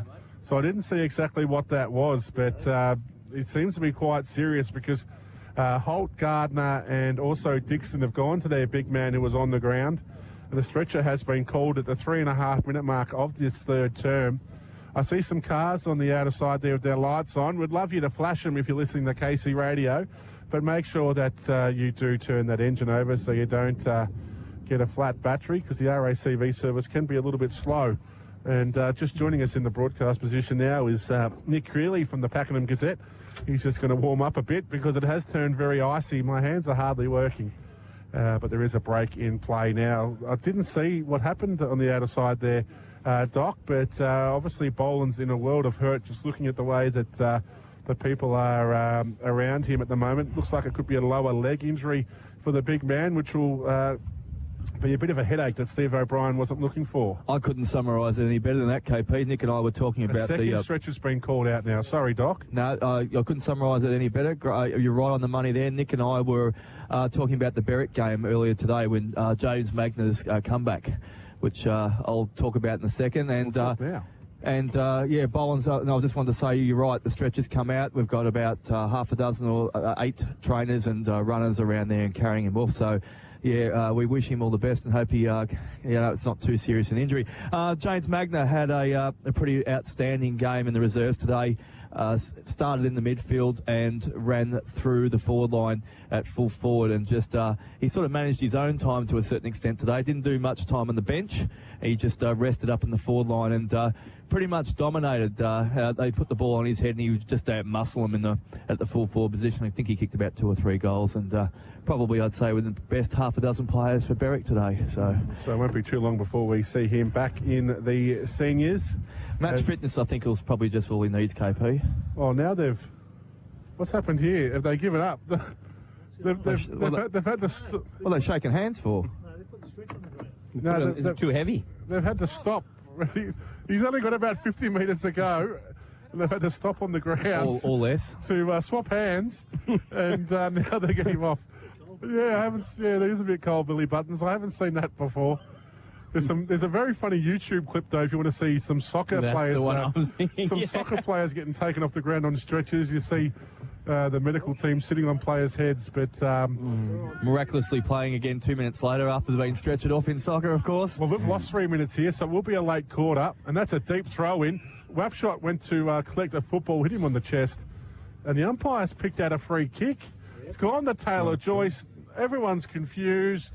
Hands are going up in remonstration. Nobody everywhere. quite knows what's happened. Oh, look at the arms waving going on here. There's 7 Cranbourne players around the mark. They still don't know what happened, but Taylor Joyce has plucked out the free kick. It's like an aircraft carrier with the arms going up over everyone here, marshalling the F-18s back on deck. From 30 metres out, directly in front, in he comes for goal number 2. He couldn't afford to miss this one. Yes. Oh. Jeez, that's a coach killer, isn't it? We knew that Beaconsfield needed to take their opportunities, especially with this side, with the breeze swirling as it is. And when you're missing goals like that, so I can see a supporter just disappointed. Yeah, a bit disappointed, and you can absolutely understand why. So is Osborne back on the ground for Cranbourne? Yeah. So they're only down 1 now. Yeah. So Bass plays onto himself, kicks it long towards the outer side, and it was Davey who went with the no-look hand pass out the back, but missed all teammates and has gone out of bounds. Aaron Bauer just running the laps there with Hugo. Hugo spent some time on the bench this afternoon. The ball gets thrown in the half-forward flank for Beaconsfield. Grabbing out of the ruck there was Meyer. And his little inside hand pass there to Munro, but they couldn't get any meterage. It was a strong tackle there by Davey. There is some spectators at the football today. We didn't see him until now. Beaconsfield get the clearance. And it's a long kick inside forward, 50. Joyce against Wapshot. Joyce couldn't take the mark. Tyler Stokoe's been working overtime, putting some pressure there on Glenn Osborne. Wraps him up at the bottom of the pack there for Cranbourne. I can't quite see who that is just yet. It might be Wapshot, is it? No, it was actually Brandon Osborne, who is still a bit proppy, but taking his position back at full-back. So throw up. Meyer taps it down. The ball ricochets there to Ryan Davey, who finds Jones. Jones just slaps the kick forward. Reading it best there was Walker, exactly right. Walker goes short, finds Damien Johnston, who goes with a helicopter pass. Made it hard for Verby. Clean bowls everybody. Doing the roving there was Taylor Joyce. In one step, Taylor Joyce has just recovered from that early miss to kick his second. And Beaconsfield are right back in the game now. The margin's back to only 9 points. Joyce has kicked his second. We have gone 8.5 minutes of this third term. Beaconsfield 5-6-36, trailing Cranbourne 7-3-45. There's a bit of finger pointing going on there. How did Taylor Joyce get loose? And he just waltzed into the pack, then picked up the ball off the ground there and says, "Hey, is anyone going to tackle me? I'll have a shot at goal." And had all the time in the world to do it. Well, everyone just stood there and looked at him. You know what my question to you is, Doc? How can Taylor Joyce kick that one in a tight passage of play and miss one directly in front from 30 metres out? But anyway, that's happened, and it is now 9 points in favour of Cranbourne. Meyer wins a tap out once again. Going through, giving a don't argue, there was Matt Humphrey, but he couldn't get a disposal away. The ball spills to Meyer. He just kicks it long inside forward 50. Glenn Osborne leads the race. Closing him down there was Langley. Was that too high the way Langley approached the football? The umpire says no. And it goes out of bounds in the Social Club pocket. Just a quick one from Billy Shantuzzi Buttons. He's just alerted us that the goalposts are actually swerving with the wind. So the netball side goalpost. So it'd be tough on the netball courts. Two quick things. The lights are on here at Frankenholmes Oval, number 2 at Casey Fields. And I do have a score check as well, though, too. In the senior netball, it was Beaconsfield win by 10 points. In the A grade? In the A grade, I should say, yes. And just a quick one from Fremantle Carlton. Fremantle lead by 70, 11 minutes into the 4th quarter. Thanks for that update, Lockie. I really appreciate that. I think they closed the gap a little bit there, Carlton. It was blowing out to over 100, so... Oh, do behave. We will talk about Brendan Bolton's career on the line. Oh, good. Well, I think highlight was the slide last week, wasn't it? We are at the football, and trying to get it out there was Munro. Pretty indiscriminate, tough sort of football now. Got to keep your head over it. Comes out to Brandon Osborne, who was wrapped up there by Stoko. And Verby was in there as well. The ball goes out of bounds in exactly the same position where it has been, right in front of this Social Club. Both teams usually say about forward of the centre circle, but I reckon both teams are probably closer to the forward 50 at the moment. Deep throw in, favours Munro, breaks the tackle, kick around the body, won't make the distance. Wapshot punches the ball away there from Taylor Joyce as it goes out of bounds. Taylor Joyce trying to... I think he heads from here to a John Farnham lookalike competition, doesn't he? I'd like to see how Cranbourne take it further here, because look, both teams are completely inside the square on the Cranbourne forward. One side of the ground, you get a huge throw in. This side, broadcast side of the ground, it was just a weak attempt at a throw in. Here's another one. Come on, lad, give the ruckman a chance. Take a few steps in if you need to. Don't be ashamed. In it goes. That's a little bit better. Meyer and Thal. Thal wins the tap out. Players slip over. Sliding over the top of it there was Ramak. That was a trip. I think he grabbed his leg then. That was what it was for. And he's picked up the free kick there. The third umpire here in the broadcast box is Doc. But Ramich goes into the pocket where he finds Behugo. Behugo comes back to Glenn Osborne. Just fiddling it at the moment, Cranbourne, but Osborne clears defensive 50. Up towards Holt. Juggling attempt, takes the mark, plays on, gets a hand pass to Maruzic. Runs away there from Damien Johnson. Maruzic goes long, up towards centre half forward. It's a collision of bodies. Wallace comes down. Beaconsfield have the numbers. Birthday boy Jake Bowd goes short to Daniel Johnson. The 1-2 was ignored. He's been called to play on now. The no-look hand pass out towards Jackson Thomas. Comes broadcast side of the ground where he finds McMillan. McMillan goes short. Bowd from Beaconsfield takes the mark on the centre wing. Just holding on to the ball at the moment here, Beaconsfield. Bowd decides to go long. Here's Joyce. He gives up front position to Wapshot. Wapshot struggling attempt. Mark just brings it in and takes the relieving mark there for the Cranbourne defence. Glenn Osborne's running away off the ground, so he won't be an option there. So Wapshot just goes short. Careful little pass finds Nick Russo. Little dinky little headband thing he's got on there. It's not 15. Goes. Yeah. Stiff umpire. Sorry, no, Lockie, that was. I'm going to disagree with you on that one. Morris takes the mark as the boys argue. Long up towards Holt. His back. He just took 2 out. Holt says, if I can't get one, you'll get one in the back. I'll give 2 of you one in the back then. So the free kick's gone the way of Bowd. Usually a penetrating kick. No one's leading for him, so he's in 2 minds. He decides just to go long. For Joyce. For Joyce and Langley, but taking the front position there and taking a nice mark as Ramak. I haven't seen his name in the senior too often this season, Ramak, but he goes across the ground to find Jones. Jones goes short, bouncing football to Valor. Blind turns himself and then sends a hospital pass out towards Morris. Will it be turned over? No. Ryan Davey goes in for some support. Short little hand pass back there towards Valor. Now goes to Morris. All those players wearing long sleeves, if that means anything to you at home. Up towards the half-forward flank. Beaconsfield now have the numbers. It's been turned over. The hand pass out towards Meyer. Taking too long to get rid of it. Is that holding the football? Yes. Advantage paid now the way of Cranbourne. Through Ryan Davey. Long kick forward. Matalusha was there for Beaconsfield. Took a nice mark in front of Cameron Angus, who kicked goal of the season, that's for sure. So Beaconsfield now building through Bowd. Long kick up towards the half-forward flank, but it's either out of bounds or a mark paid there to Jones. We'll go with the mark. So Jones. Just about to say how good Beaconsfield rebounding they do as they do, but they kicked it on the full. But definitely rebounding a lot better this quarter, the Beaconsfield team. So Jones just go long looking for Holt. There was 3 Beaconsfield players there. Bowd couldn't take the mark. It spills to Munro. He's taking his second bounce now through Casey Fields as Munro goes long. Langley flies. Couldn't take it at the first grab. Didn't have it. The ball spills there towards Bass. Well, how did Stoker end up on the ground 20 metres off the play? I'm not sure. But Bass goes there to Ryan Jones. That's a pinpoint pass by Jones. Hits Thal on the chest. Langley's hurt over here too. He's halved over, Langley. He's doubled over. I reckon he didn't have the ball there. That was my call a second ago when he was dragged down without the ball. So, well, this isn't going to work for Cranbourne, just going long to Holt because he's got 3 to beat. But at ground level, they've got some sweepers there. They get the ball inside forward 50. Looking for Gardner, but taking a nice mark there was the big man Welsh. He's been called to play on because he nearly tripped over off the mark. Did that bump Short. Would have been reviewed if it was in the ashes, but Bowd will claim it. I think it was a bit of sandpaper between the ball and the ground, to be honest. Yeah. As Bowd changes foot, goes towards chaos, but the ball gets punched away there. At ground level, it was all Cranbourne, but a strong defensive tackle. Was that by O'Sullivan once again? No. He's a bit sore after that marking contest. Is Kyle O'Sullivan. It was... I'm just trying to find who applied the tackle. I think it was young Dwyer who's been impressive in patches this afternoon. Myers really starting to dominate the ruck, but it's not coming in clearances for Beaconsfield. He has to go and do it himself once again. Oh. Terrible attempt at a tackle there by Valla, but they're under some pressure here, Beaconsfield. Valla goes in a second time, applies a strong tackle. The umpire says, I'll have it.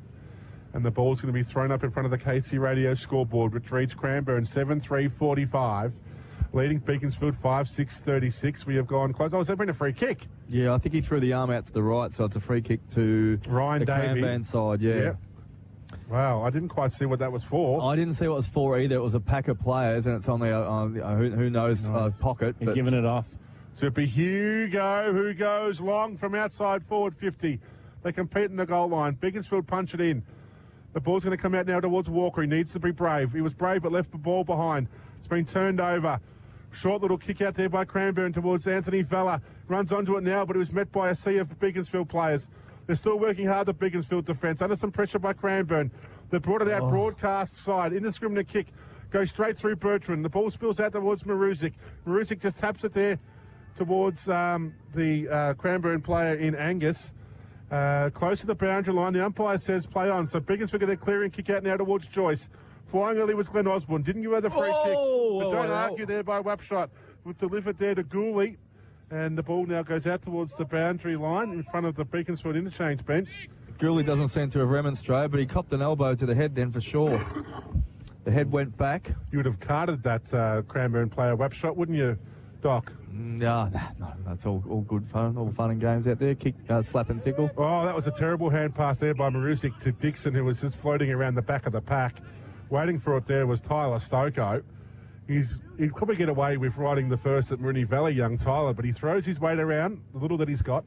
Meyer taps it down. Damien Johnson applies a tackle there on Maruzic. Munro's in there as well.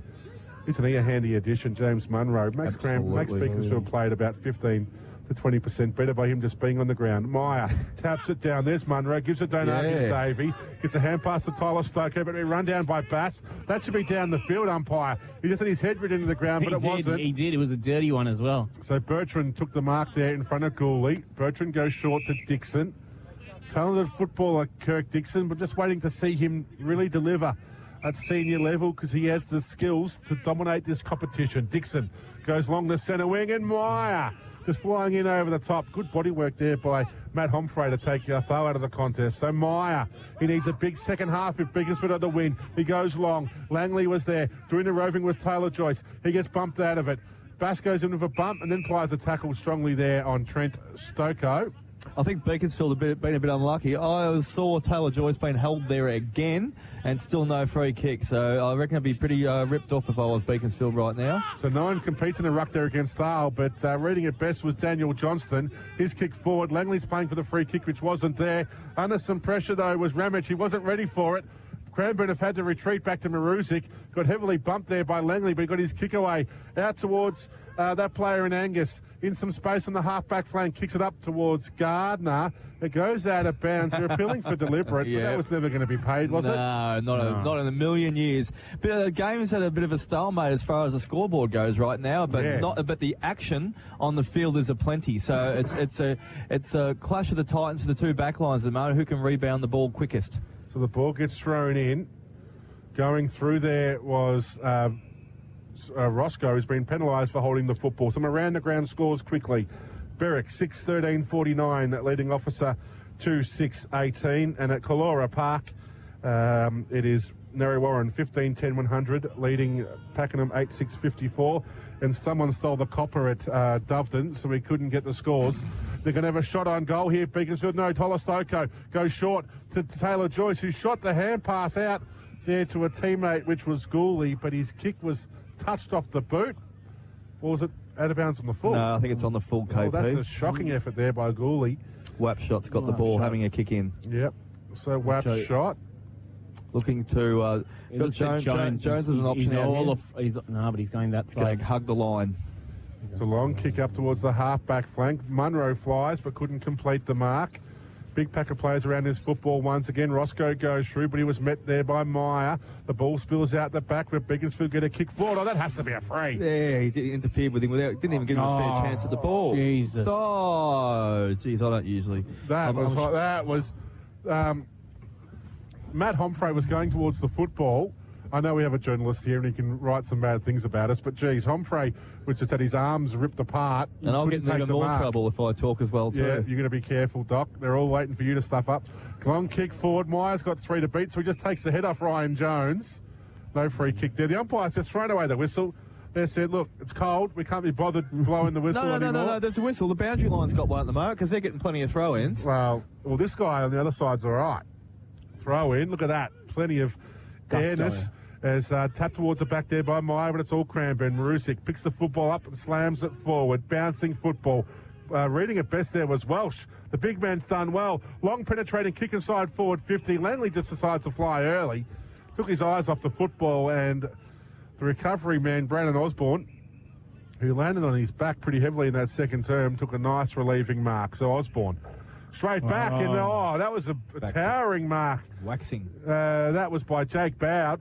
He was third man into that contest, read it best and took a nice mark. He's usually good by foot. That one's long. And Langley! He threw in third man deep but couldn't complete the mark. The ball gets punched away towards the boundary line. Beaconsfield have the numbers, but they're not hitting the scoreboard. Munro receives the hand pass, breaks a tackle of Bauer, gone back inside and was wrapped up heavily. Who applied that tackle? There was a few in there, and they're all going on and two. Bass, Bauer. Someone's on the ground. Yeah, that was Russo. Just take the free kick.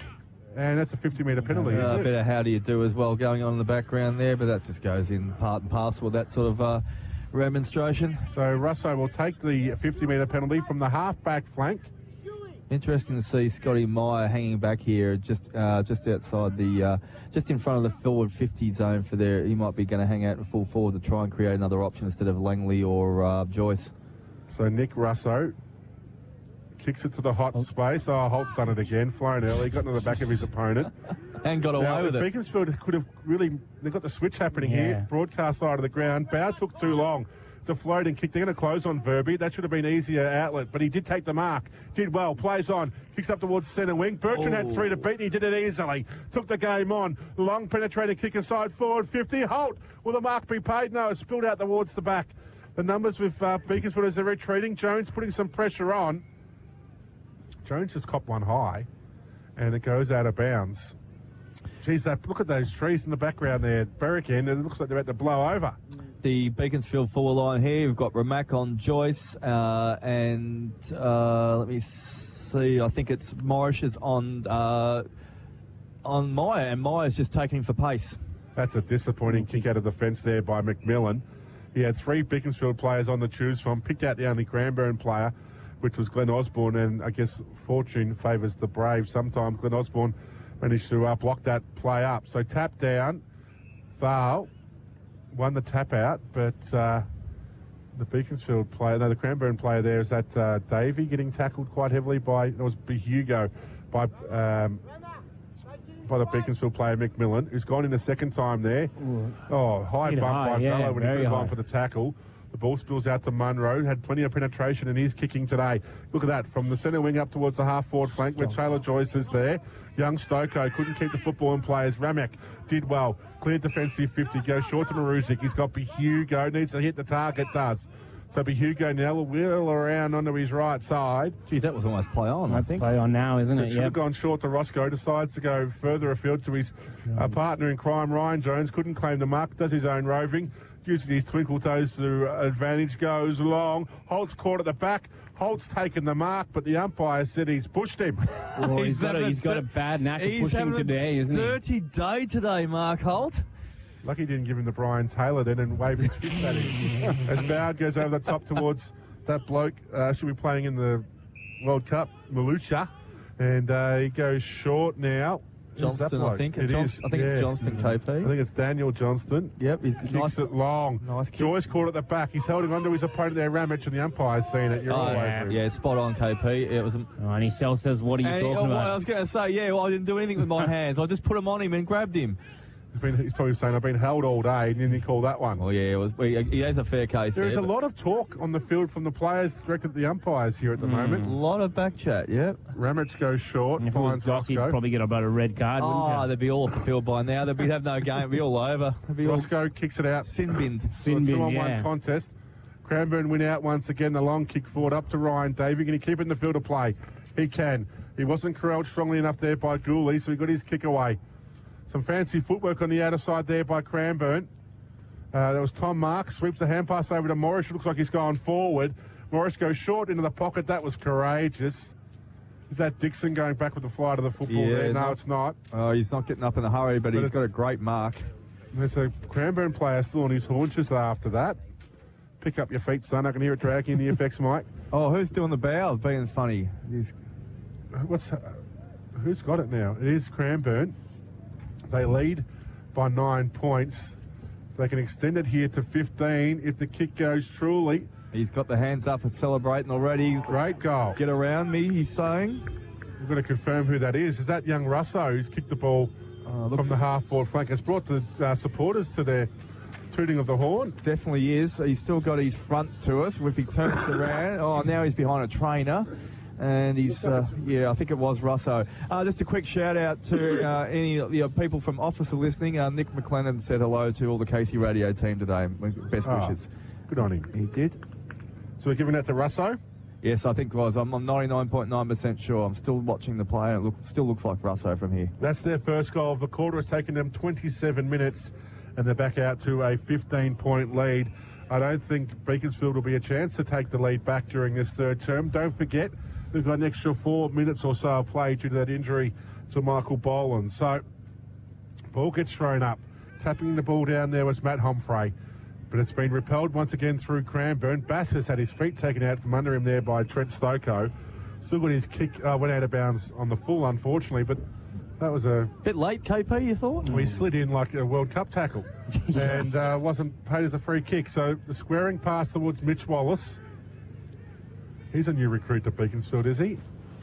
I'm not confusing him with Michael Wallace at Turin, but Wallace kicks it high and long from the half-back line to the half-forward line. No one can claim the mark. There was a half-hearted effort, I think, on the outer side there by Matt Humphrey. Yeah, don't remember Mitchell Wallace up till now either. No. But he's got some size about him, so maybe Nick could tell us where he's from.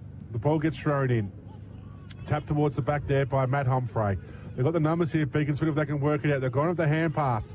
They need a kick. Now it goes inside forward 50 over Langley's head. The ball could bounce through. Racing after it there was Brandon Osborne and does the defensive thing there and sockers it through for a behind. So Beaconsfield go to 5-7-37.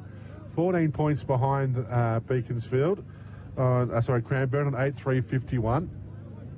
They need something from inspirational from Monroe again here to get that ball up there, KP. Well, Wapshot's lost the kicking in duties to Bass. Bass goes one step, gets 60 metres, no wonder. Out towards Thale, couldn't complete the mark.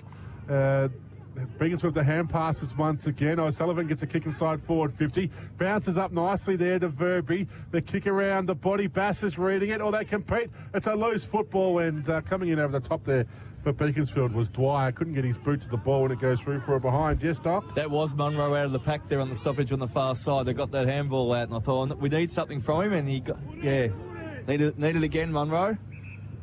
So Bass has no long option. Then finds one, it's Holt. The 4 go up. Meyer couldn't complete the mark. Cranbourne come out the back. Oh, they're fiddling with it at the moment here. Cranny, they can't get a clear winner. It's been brought to ground. It has to be holding the footy. It is. Taking the free kick there is Daniel Johnston. Needs to find a teammate. No one's moving. Langley's just pushing off Meyer is, sorry. No one's moving. Get on the lead. Get on the bike. Long kick forward. That was horrible. And that just proves it, because a standalone mark inside 50, wasn't it? They had 4 players on the goal side for Beaconsfield. Did not move towards that contest. Allowed Ramage in to take the mark. Ramage's kick to a 2-on-1 contest. The one wins, and that's Bowd. Bowd's been fantastic today. He goes short to Gooley. Shoots the hand pass over there to Walker. Walker just covers the distance and finds Trent Stoko. He's having a Stoko pops it up. And flying into the side there was Meyer. Scotty Meyer tried to take a hanger. He crashes the pack. A Cranbourne lead now. Hugo to Wapshot. Wapshot goes short to Ryan Davies. Slips over. Has time to recover. Goes by hand towards Glenn Osborne. The kick around the body running hard there was Marks. He's got Bowd to beat. Both players quite content to see this over the boundary line. No. Bowd keeps it in the field of play. I'm dying. How many marks do you reckon Bowd? At least 10 today, wouldn't you, across the half-back line? Yeah, he's been really good down there. That should have been a free kick there against Fella. He goes into the pack and crashes into the head there of Verby, but the umpire was blindsided. I think Bowd's ability to get the ball out of that defensive 50 has just been extraordinary today, and he's really provided the difference getting that ball. He has. Beaconsfield now. Hand pass. McMillan goes to Verby. Verby goes over the top with a short little pass, which finds Tyler Stoko. And, geez, that quarter didn't go very long, did it? With the injury, didn't see a lot of scoring. More indiscriminate play on that outer side. Plenty of throw-ins. Resident expert, our Packham Gazette man, Nick Creeley, has done his research for us. Mitch Wallace is new to the Beaconsfield side this year. Came from... And really in the contest and working hard for each other. It's great, right? And we've got these guys pushing back. I don't mind if you take him, Corey, right? Yeah. But just see, with their ruckman down, he's going to ruck most of that quarter. Yeah. Good chance, Scotty, for you to try and really run him into the ground. Yeah. Okay, really. And just let us know how you're travelling, right? Because Matty can go in there if we need to, all right? And just keep working really hard here. You know, I reckon we test them a little bit with this deep ball again, but did you notice with our deep balls last time, they were up, our deep balls were sitting up there? Yeah. Let's just lower our deep balls, right? Get them deep, but just penetration on your kick, all right? Turn it around and lower it down again, all right? So high V penetration, as I was saying, our mids, we went 10 clearances, 4 clearances, back to 9. That's based on work rate, and that's based on mentality and getting yourself back in again. We've got to match that again, right? It'll come on the scoreboard if you keep working at it. It'll come, right? It's a couple of kicks in this game, and that's all it is, right? The overall game, we're winning the overall game. We're just not winning that. It'll come if you keep working, okay? Go, boys. I want to test them by being creative. I want the ball brought out this side of the ground, okay, where we can. If we're coming through far side, let's look central, all right? Open your eyes, come back through this side, and let's really open up our forward line as we're kicking in, okay? Be really creative with them, okay? Here we come. Let's go, boys. Hey, bring the speed into this game in the last quarter, right? They're 2 down on the bench, right? So we've got to test them here. They're 2 down on the bench. You've got to be sitting there saying to yourself, this is a massive game for us, okay? It's a couple of kicks of difference, and that's all it is. Go, let's test them. I want you to run yourself into the ground this quarter. Really test their bench, right? Move it quick this side of the ground and get it inside for me quick. But they're trying to go for that long ball, and obviously... Yep. And he wants Scotty Myers. So whoever Scotty Myers' direct opponent is today, when he's in the rucking, Julie wants him to run him in the ground now. So I definitely took that away from Lee McQuillan. So they're going to try and ram it hard. 13 points of difference. It's back to KP to call the start of the 4th quarter. Thank you for that, Doc. And Lockie there on the boundary. So 13 points the margin. The big news of that third term was the injury to Michael Boland, who left the field on a stretcher. So it leaves them 1 man down, and it looks to be quite a serious lower leg injury. We'll try and have that confirmed a little bit later on. The breeze is still going across the ground, probably slightly favouring the end that Cranbourne are kicking to, but there's only been one goal in each of the 3 quarters kicking towards the opposite end, the Berwick end here at Casey Fields. We're underway in the final term. Be Hugo off the half-forward flank, gets a short little hand pass to Dixon. He goes long. Holt's caught at the back. Walker goes in, tries to break open the pack. Holt did so well then. He shot the hand pass over to Gardner. Gardner was in a better position to score. The kick around the body by Gardner is his third.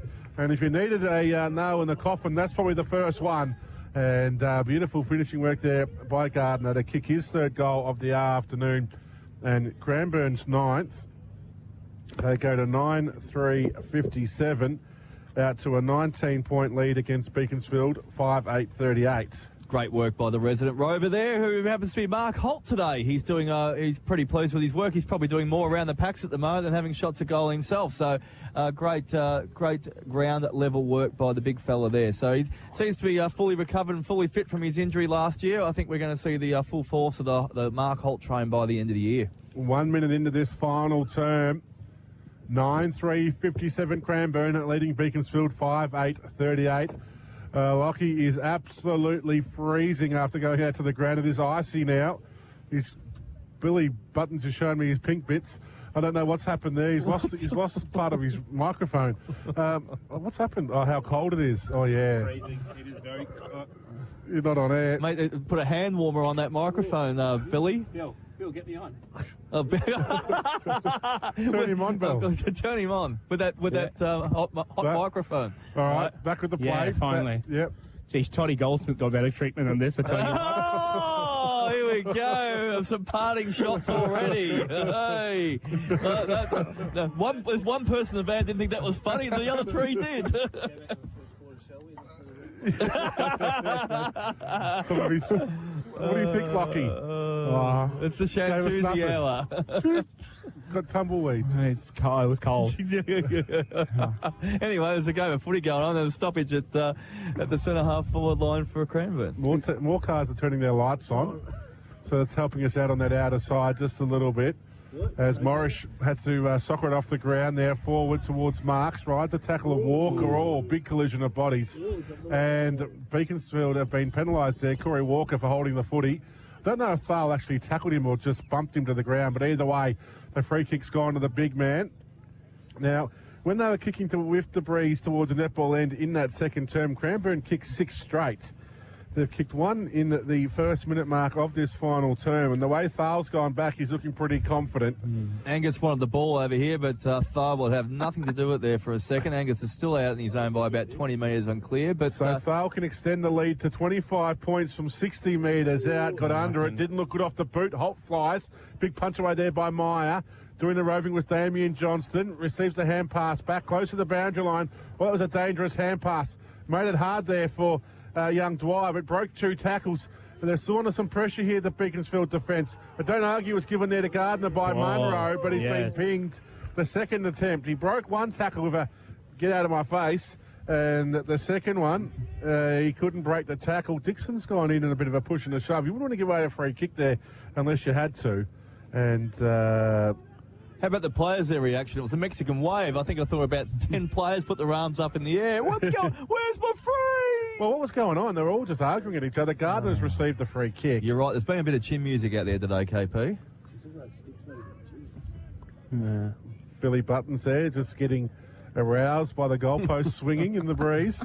And was that Daffy Duck or something?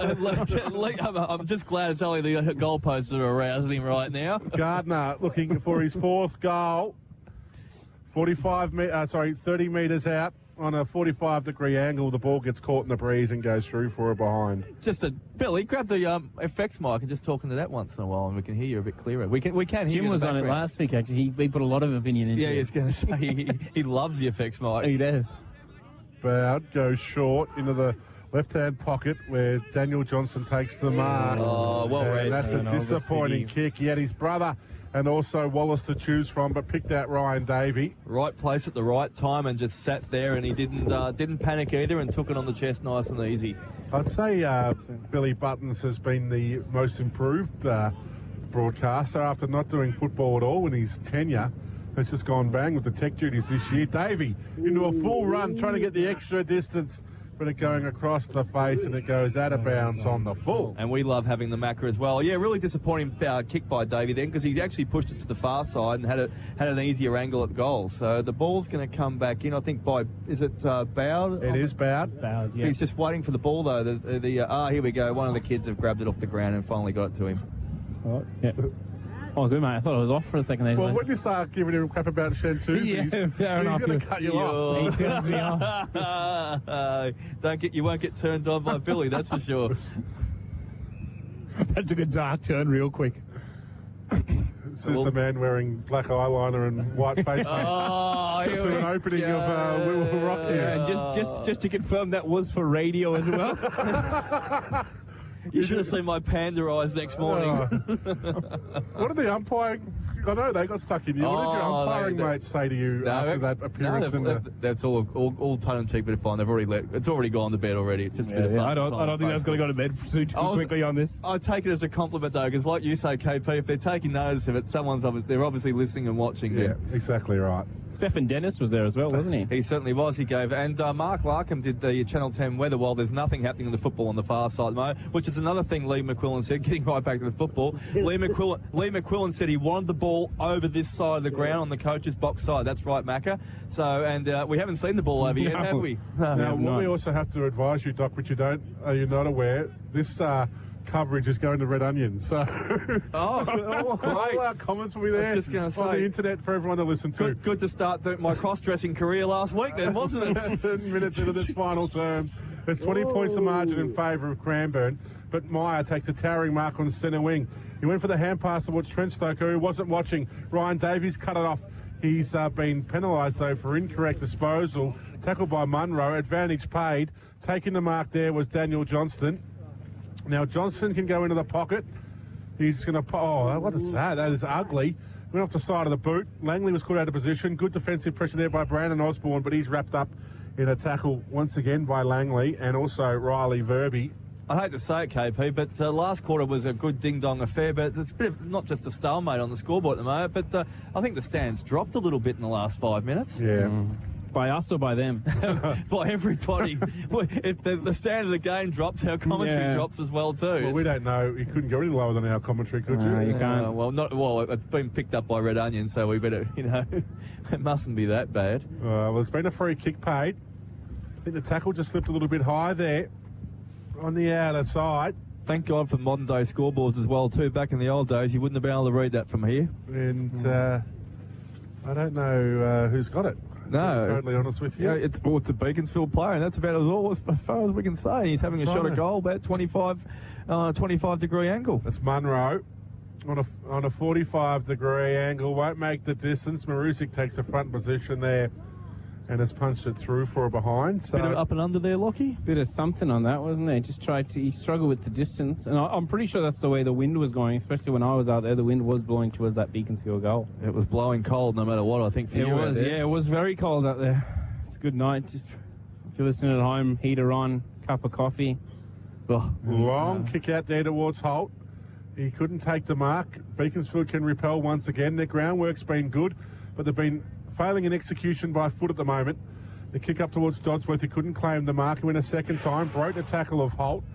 Play-on's the call, has been turned over. Glenn Osborne shoots a hand pass out towards centre wing. Running past there was actually Holt. Turning back the clock today as a midfielder. Up towards the half-forward flank. Vella just gets into the back there of Corey Walker. And Walker's quite happy just to take that ball over the boundary line. 9 minutes gone to this final term. Cranbourne 9-4. Leading Beaconsfield 5-9. Beaconsfield needs a fourth quarter Cranbourne effort against Berwick right now to get over the line. Meyer flies high, taps it down to Verby.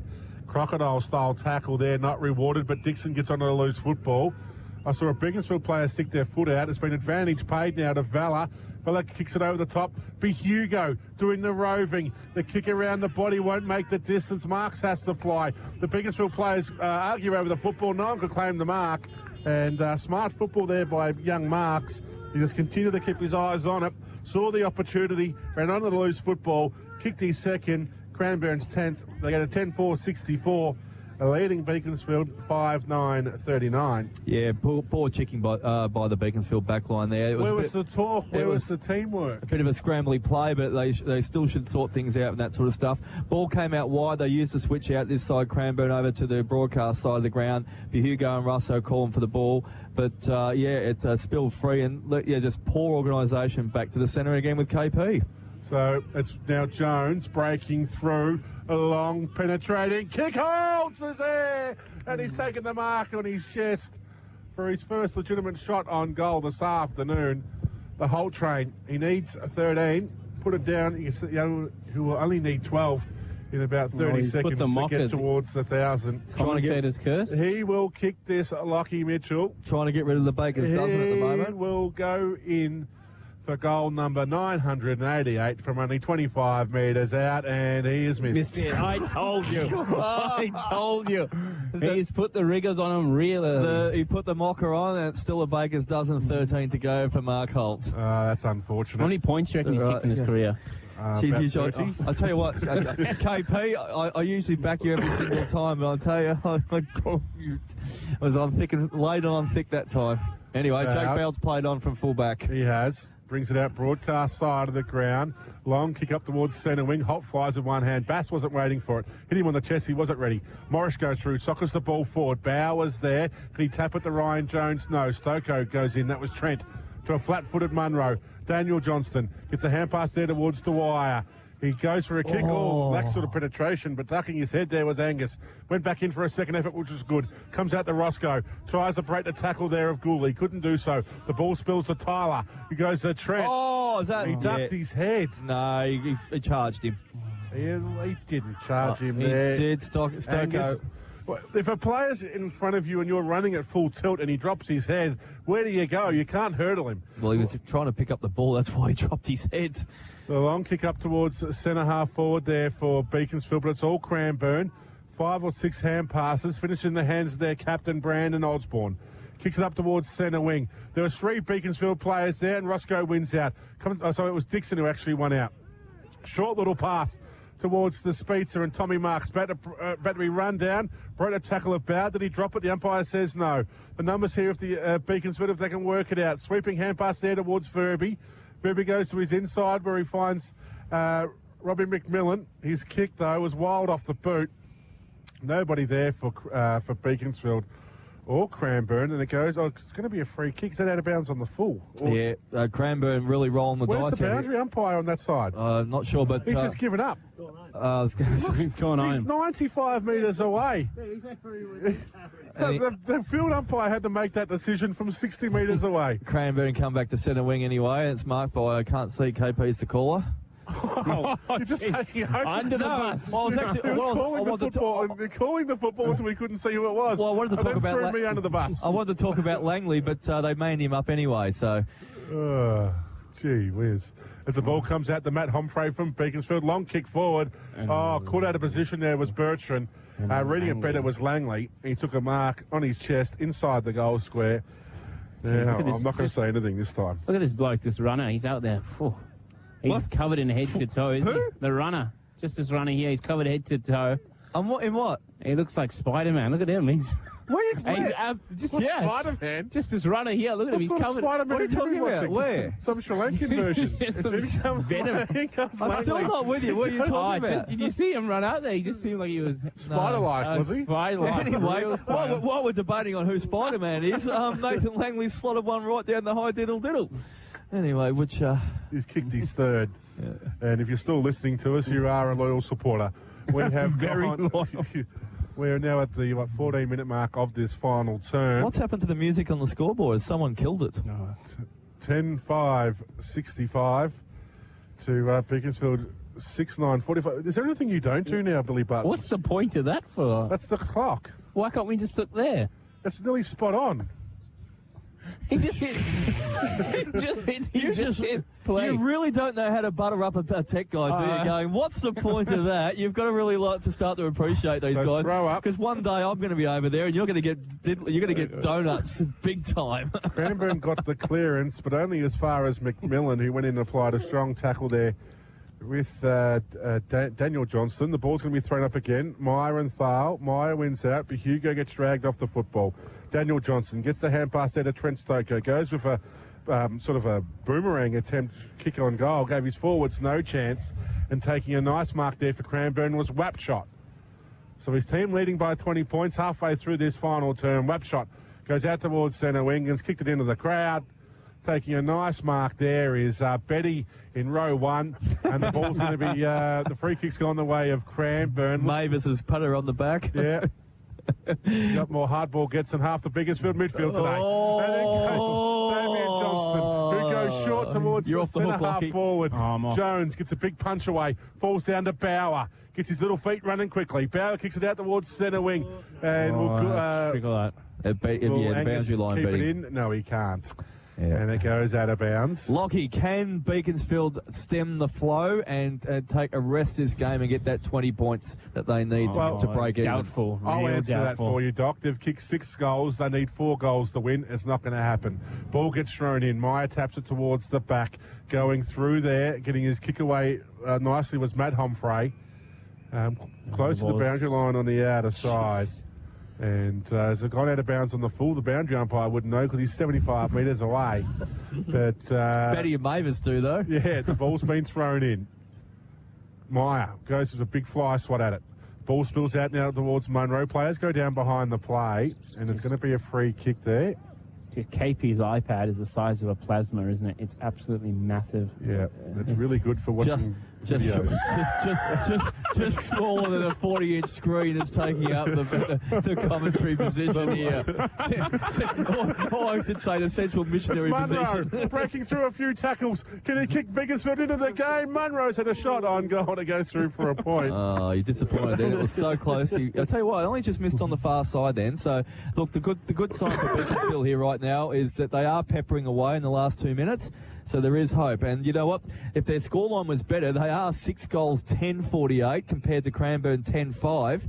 If their shots for goal had been a little bit more accurate, they might have been in this game. Well, they kicked 4 goals, 1. And now they've kicked 9 goals, 2 goals, 9 since then.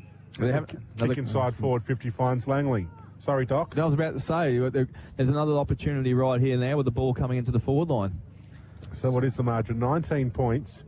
He kicks this, it makes it 13, which means they'd need to kick at least score 3 times to win. Plenty of time left. Langley will need to kick this, though. Pressure's on. It is. Both sides using the opportunity to change rotations through the bench at the moment, almost to wholesale changes. The leading goal kicker in the Sefnal. Langley's pushed it right and through for a behind. Costly in the last 2 minutes, 2 points. That's very, very costly. 2 goals, 10 since the 6-minute mark of the second term for Beaconsfield today. So where's Spider-Man right now, guy? I don't know where he's going. Lockie? He was just ridiculous. It was just... haven't seen shooting these webs out. Yeah, he probably watches on this iPad as well. Great kick. How about that booming drop punt out of the full back? It was a long one towards the outer side. Beaconsfield are starting to get more numbers around the contest late in this game. Will they have the finesse to get them over the line? Correct me if I'm wrong, 18 Lockie. points the margin. Yeah, go for it. Did Lee McQuillan say he wanted the ball over here all quarter? Yeah, he did. A whole quarter, I want the ball over this side of the ground no matter what. It hasn't been here for, 30 seconds, has it? No. Cranbourne trying to link up there with hand passes. It's been turned over. Gee, some bodies went into that contest. Ryan Davey copped one hard. I think it may have been from Langley. And Langley's picked up a free kick. I feel like I'm watching a different game to the umpires sometimes. Well, it's that dark here. You actually probably is. You might as well call it a twilight game now. The tinted windows don't help, Doc. Yeah. If I look out Billy Button's window, it's not that bad. Okay. You got the ideal spot in the house, Billy Buttons. So Langley, after missing a goal from a similar distance, this is a tougher angle. Can he kick it and kick Beaconsfield into the game? He cannot. He's going to the near side every time. He's hooking it a little bit to the from right to left, wouldn't you say, Lockie? Yeah, you just feel like what would the coach say after this? Like they've obviously had the opportunities and the chances, but well, the Cranbourne are just surging towards the social club side. Now, Brandon Osborne's realised this and moving over. Oh, did they have the huddle going? Because Hugo's breaking fastest, but the kick doesn't favour him. It favours Gooley. That's disappointing by Bass. Schooley plays on. Kicks it inside forward, 50. The mark can't be taken. Cranbourne the numbers. Pickpocketing it there, though, with Trent Stoko. Indiscriminate kick forward. It's kicked out of the pack. Another and goes through the wrong side of the post, through for a behind.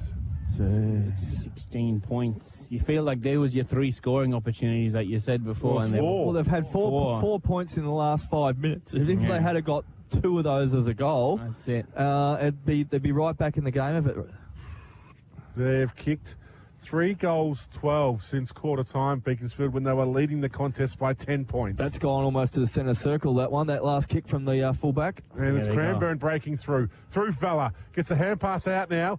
Running onto it is Russo. Couldn't trap it. Has to come back. Collects it now. Which way will he go? Russo goes short into the pocket and finds Gardner. This could be the... This Good could be play the there 4-point play, by it? young Russo. He did the unselfish... took the unselfish option there. Went short. Found Gardner, who's been in relatively good form today, kicking 3 goals. He can make it goal number 4 and will really take the wind out of Beaconsfield's sails. But this will be a game of lost opportunity for Beaconsfield when they had that chance, as we spoke about during the pre-game, to claim that big scalp. Gardner improves the angle, has kicked it out of bounds on the full. Near side, pavilion I think side. that position to have a shot on goal, though, would be one of the more difficult positions on Casey Field's oval number 2, now, John Frankenholme's oval, when the breeze is blowing the way it is. If Beaconsfield follow coach's orders right now, they've got loose men out on the coach's side here, and Taylor Joyce, there's no one within 50 metres of him right now. Yeah, but he's got to move back towards where the congestion of players is. They did get the kick in. They should, you think that they'd start switching it just to even try something, take some risks. Johnson's been called to play on, so just blazes away. Picking it off there, as he's done many times in his career, was Glenn Osborne.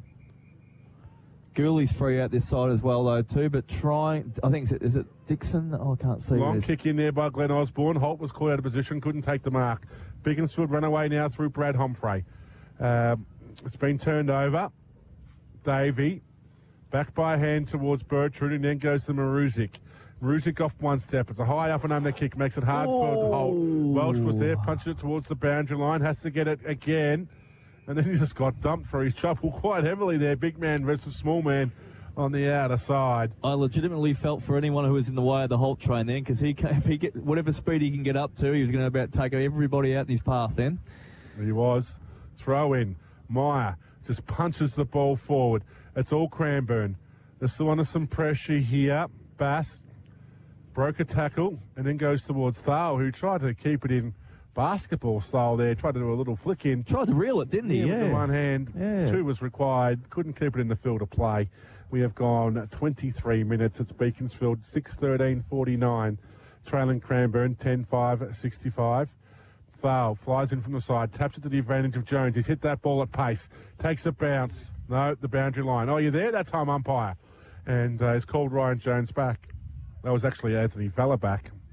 All I could see was orange boots. And the ball's going to be thrown in actually outside forward 50. So Vella went, was it Manasseh style, trying to keep that ball in the field of play. He was 25 metres out of play. The ball gets thrown back in. Well read by Beaky initially there, KP, but he just ran into a brick wall. Yep. Must be that dark for spectators. They're turning their lights on to try and see the game of footy. Oh, well, they are, or they're obviously avoiding a battery failure and don't want to call RATV. Well, they're not flashing their lights if they're listening to KC Radio, that's for sure. As Bass breaks free, kicks it out now towards Cameron Angus, who couldn't take the mark. We had a flash there, I'm pretty sure. Oh, thank you for that. We appreciate the support as Jones goes and tackles Schooley, but it was a free kick out the back. It's towards Ryan Davey, who moves the ball quickly into the pocket. There's no one there for Cranbourne, so having to go through and try and get it out there was Wallace, but his hand pass was partially intercepted. Goes in a second time. Vella's there as well. Dixon for Cranbourne sees the ball over the boundary line. Some around-the-ground scores. Narry Warren, 23-15, 153, leading Pakenham 8-8-56. So they will go to 8 wins from 8 matches.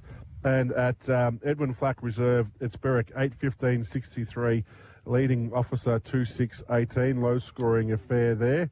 Fresh legs for Cranbourne coming on. Bowers just entering the ground again, and also Roscoe's back on. And just some AFL scores from across the ground. Please. Carlton 6-10-46 to Fremantle 15-13 103. So Fremantle by 57 points there.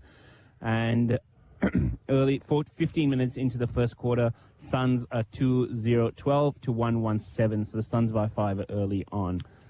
Which Lockie said was the Alan Richardson Cup. Yeah, I think so. The blood in the water. I was going to say, oh, geez, you're calling it early. How long do you reckon he's quickly before? Look at the pace of Munro. He's taken 3 bounces, breaks through the centre of Casey Fields, long inside forward, 50. There's been a free kick paid for down the field. I reckon. Sure in the back. Yes. Yeah. It's definitely interfered with, so... Was it not down the field? Yeah. Or was it in the marking contest? I think it was in the marking contest. All right. Yep. I think it was in the marking contest, that one. So, Joyce, he's kicked 2. It's down to 10 points. Can he make up the deficit better than what Langley has? Well, he's only 30 metres out, but we saw him kick one through for a point from the other end. Goal. And that's a goal. And he's hooked it. I tell you what, he gave us a fright though, didn't he? He got it through the margin. No, they're conferring because goal umpire almost took a tumble. Scoreboard's put a point up. I think that might have been a point. So we've got 3 angles we can... Yeah, he's confirmed the point, yes. I reckon it went on the left-hand side of the goalpost, yep. Yeah. Thanks, Macca. So I think goal umpire almost took a tumble there and lost track of it. That would have made the last couple of minutes interesting, wouldn't it, if that had gone through? Score review. There you go. So the margin's 15 points in favour of Cranbourne. Great mark. Long kick in. They've got numbers on the left. Yeah. By Bass finds Morrish. You're right, Lockie, because Morrish has picked out Maruzic, about to be tackled by Langley. Oh, good bump there by Russo as a shepherd. Maruzic gets the kick out to Hugo, has 2 to beat, couldn't do so. Birthday boy bowed, mops up, goes short, finds Langley. Langley now puts it into space for Tyler Stoko to run into. Closing him down, though, is Glenn Osborne. It's at the 28-minute mark of this game. Glenn Osborne still just putting some body pressure on and some big tackles as Morrish flips the hand pass out towards Bertrand. Taps it to Jones. Goes to Maruzic, a bit flat-footed. Got the hand pass out to Davey. Running past him, though, is Bertrand. Bertrand sees a player on the centre of the ground. It's Dixon. He receives the hand pass. Dixon goes short, looking for Gardner, but cutting him off there with Tommy Marks. You don't do that, young son. You let the forwards do what they need to do. You don't go and cut off their leads. You do that, you'll be playing 2 football pretty shortly. You'll get a punch in the head from Gardner and Holt. But Marks has been lively inside forward 50. He has kicked 3 goals this afternoon. He wants to make it 4, so he has his name in big bold letters in the Gazette. In he comes. 27 and a half minutes gone to this final term. The margin's 15 points. He can make it 21. Gets inside 40, looking for the extra distance. Has curled it. Has Holt kept it in? No. They get a 10-6-66 with double-handed spike there by Holt trying to keep the ball in the field of play was to no avail as Bowd brings it in, goes short there to Daniel Johnston, just playing with it just a little bit. The 1-2's worked out there for Daniel Johnson. About to be tackled by Ryan Davey. You can hear his grit in the effects mic there. But it didn't stop or affect their kick as Langley's taken the mark on centre wing, chasing kicks late in this final term. He kicked a brilliant goal earlier in the game, though, Langley. Who was that to? Out towards Joyce. He got 2 to beat, couldn't do so. Big punch there by Joyce. Glenn Osborne is in there. So is Bauer. The umpire is letting it go as Meyer shovels it out the back. Strong tackle applied there on Damien Johnson by Ryan Jones. The kick for the mark wasn't paid. The ball spills to Taylor Joyce. Dodsworth throws it out to Welsh. Can Welsh try and soccer it through? He couldn't do so. Savella goes in the last line of the fence. Comes back broadcast side of the ground. Gets the hand pass over the top now to Wapshot. Wapshot can go short to Maruzic. So Maruzic. A good indication of this game, while there is a bit of a stoppage, KP, is that at the closeness of it, even though there is a 18-point deficit in the scoreboard to Beaconsfield, is that there's no junk time from either team at the moment. No one's getting any easy goals. It doesn't feel like Beaconsfield are only 3 goals behind. Yeah, but there's no easy goals or no easy passage of play for either team at the moment. They've only really dominated consistently for that passage in the first quarter. Otherwise, it's been pretty much Cranbourne, in my opinion. Which doesn't mean much most of the time. I have to trust you in that because I didn't see the first quarter. So Ryan Jones has been penalised there for holding the football. Well, you've got to throw a fist at it. And Munro's angry. Make an attempt. I wonder if Munro was to get suspended in the Sefton, would that rule him out of the VFL? It probably would. Jones plays on, gets around the mark, kicks it long, looking for Holt. Out of position, couldn't take the mark. Corey Walker goes in. Sweeps the hand pass out now to Thomas. Over to Bowd. Bowd to be run down by Roscoe, but Bowd got his kick away. Up to the half-forward flank. Flying in there from the side was Ramage. He couldn't take the mark, and the siren has gone. That quarter going for nearly 30 minutes, 29 minutes and 56 seconds. Oh, if you've gone in front there, Billy. But that is the end of the game here from Casey Fields Oval number 2.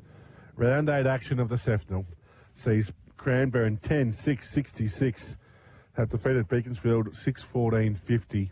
And we'll go through the goal kickers and better players throughout the summation here.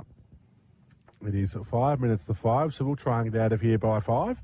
And we'll warm our feet. Yeah, warm our extremities up. Yeah, it's been very cold.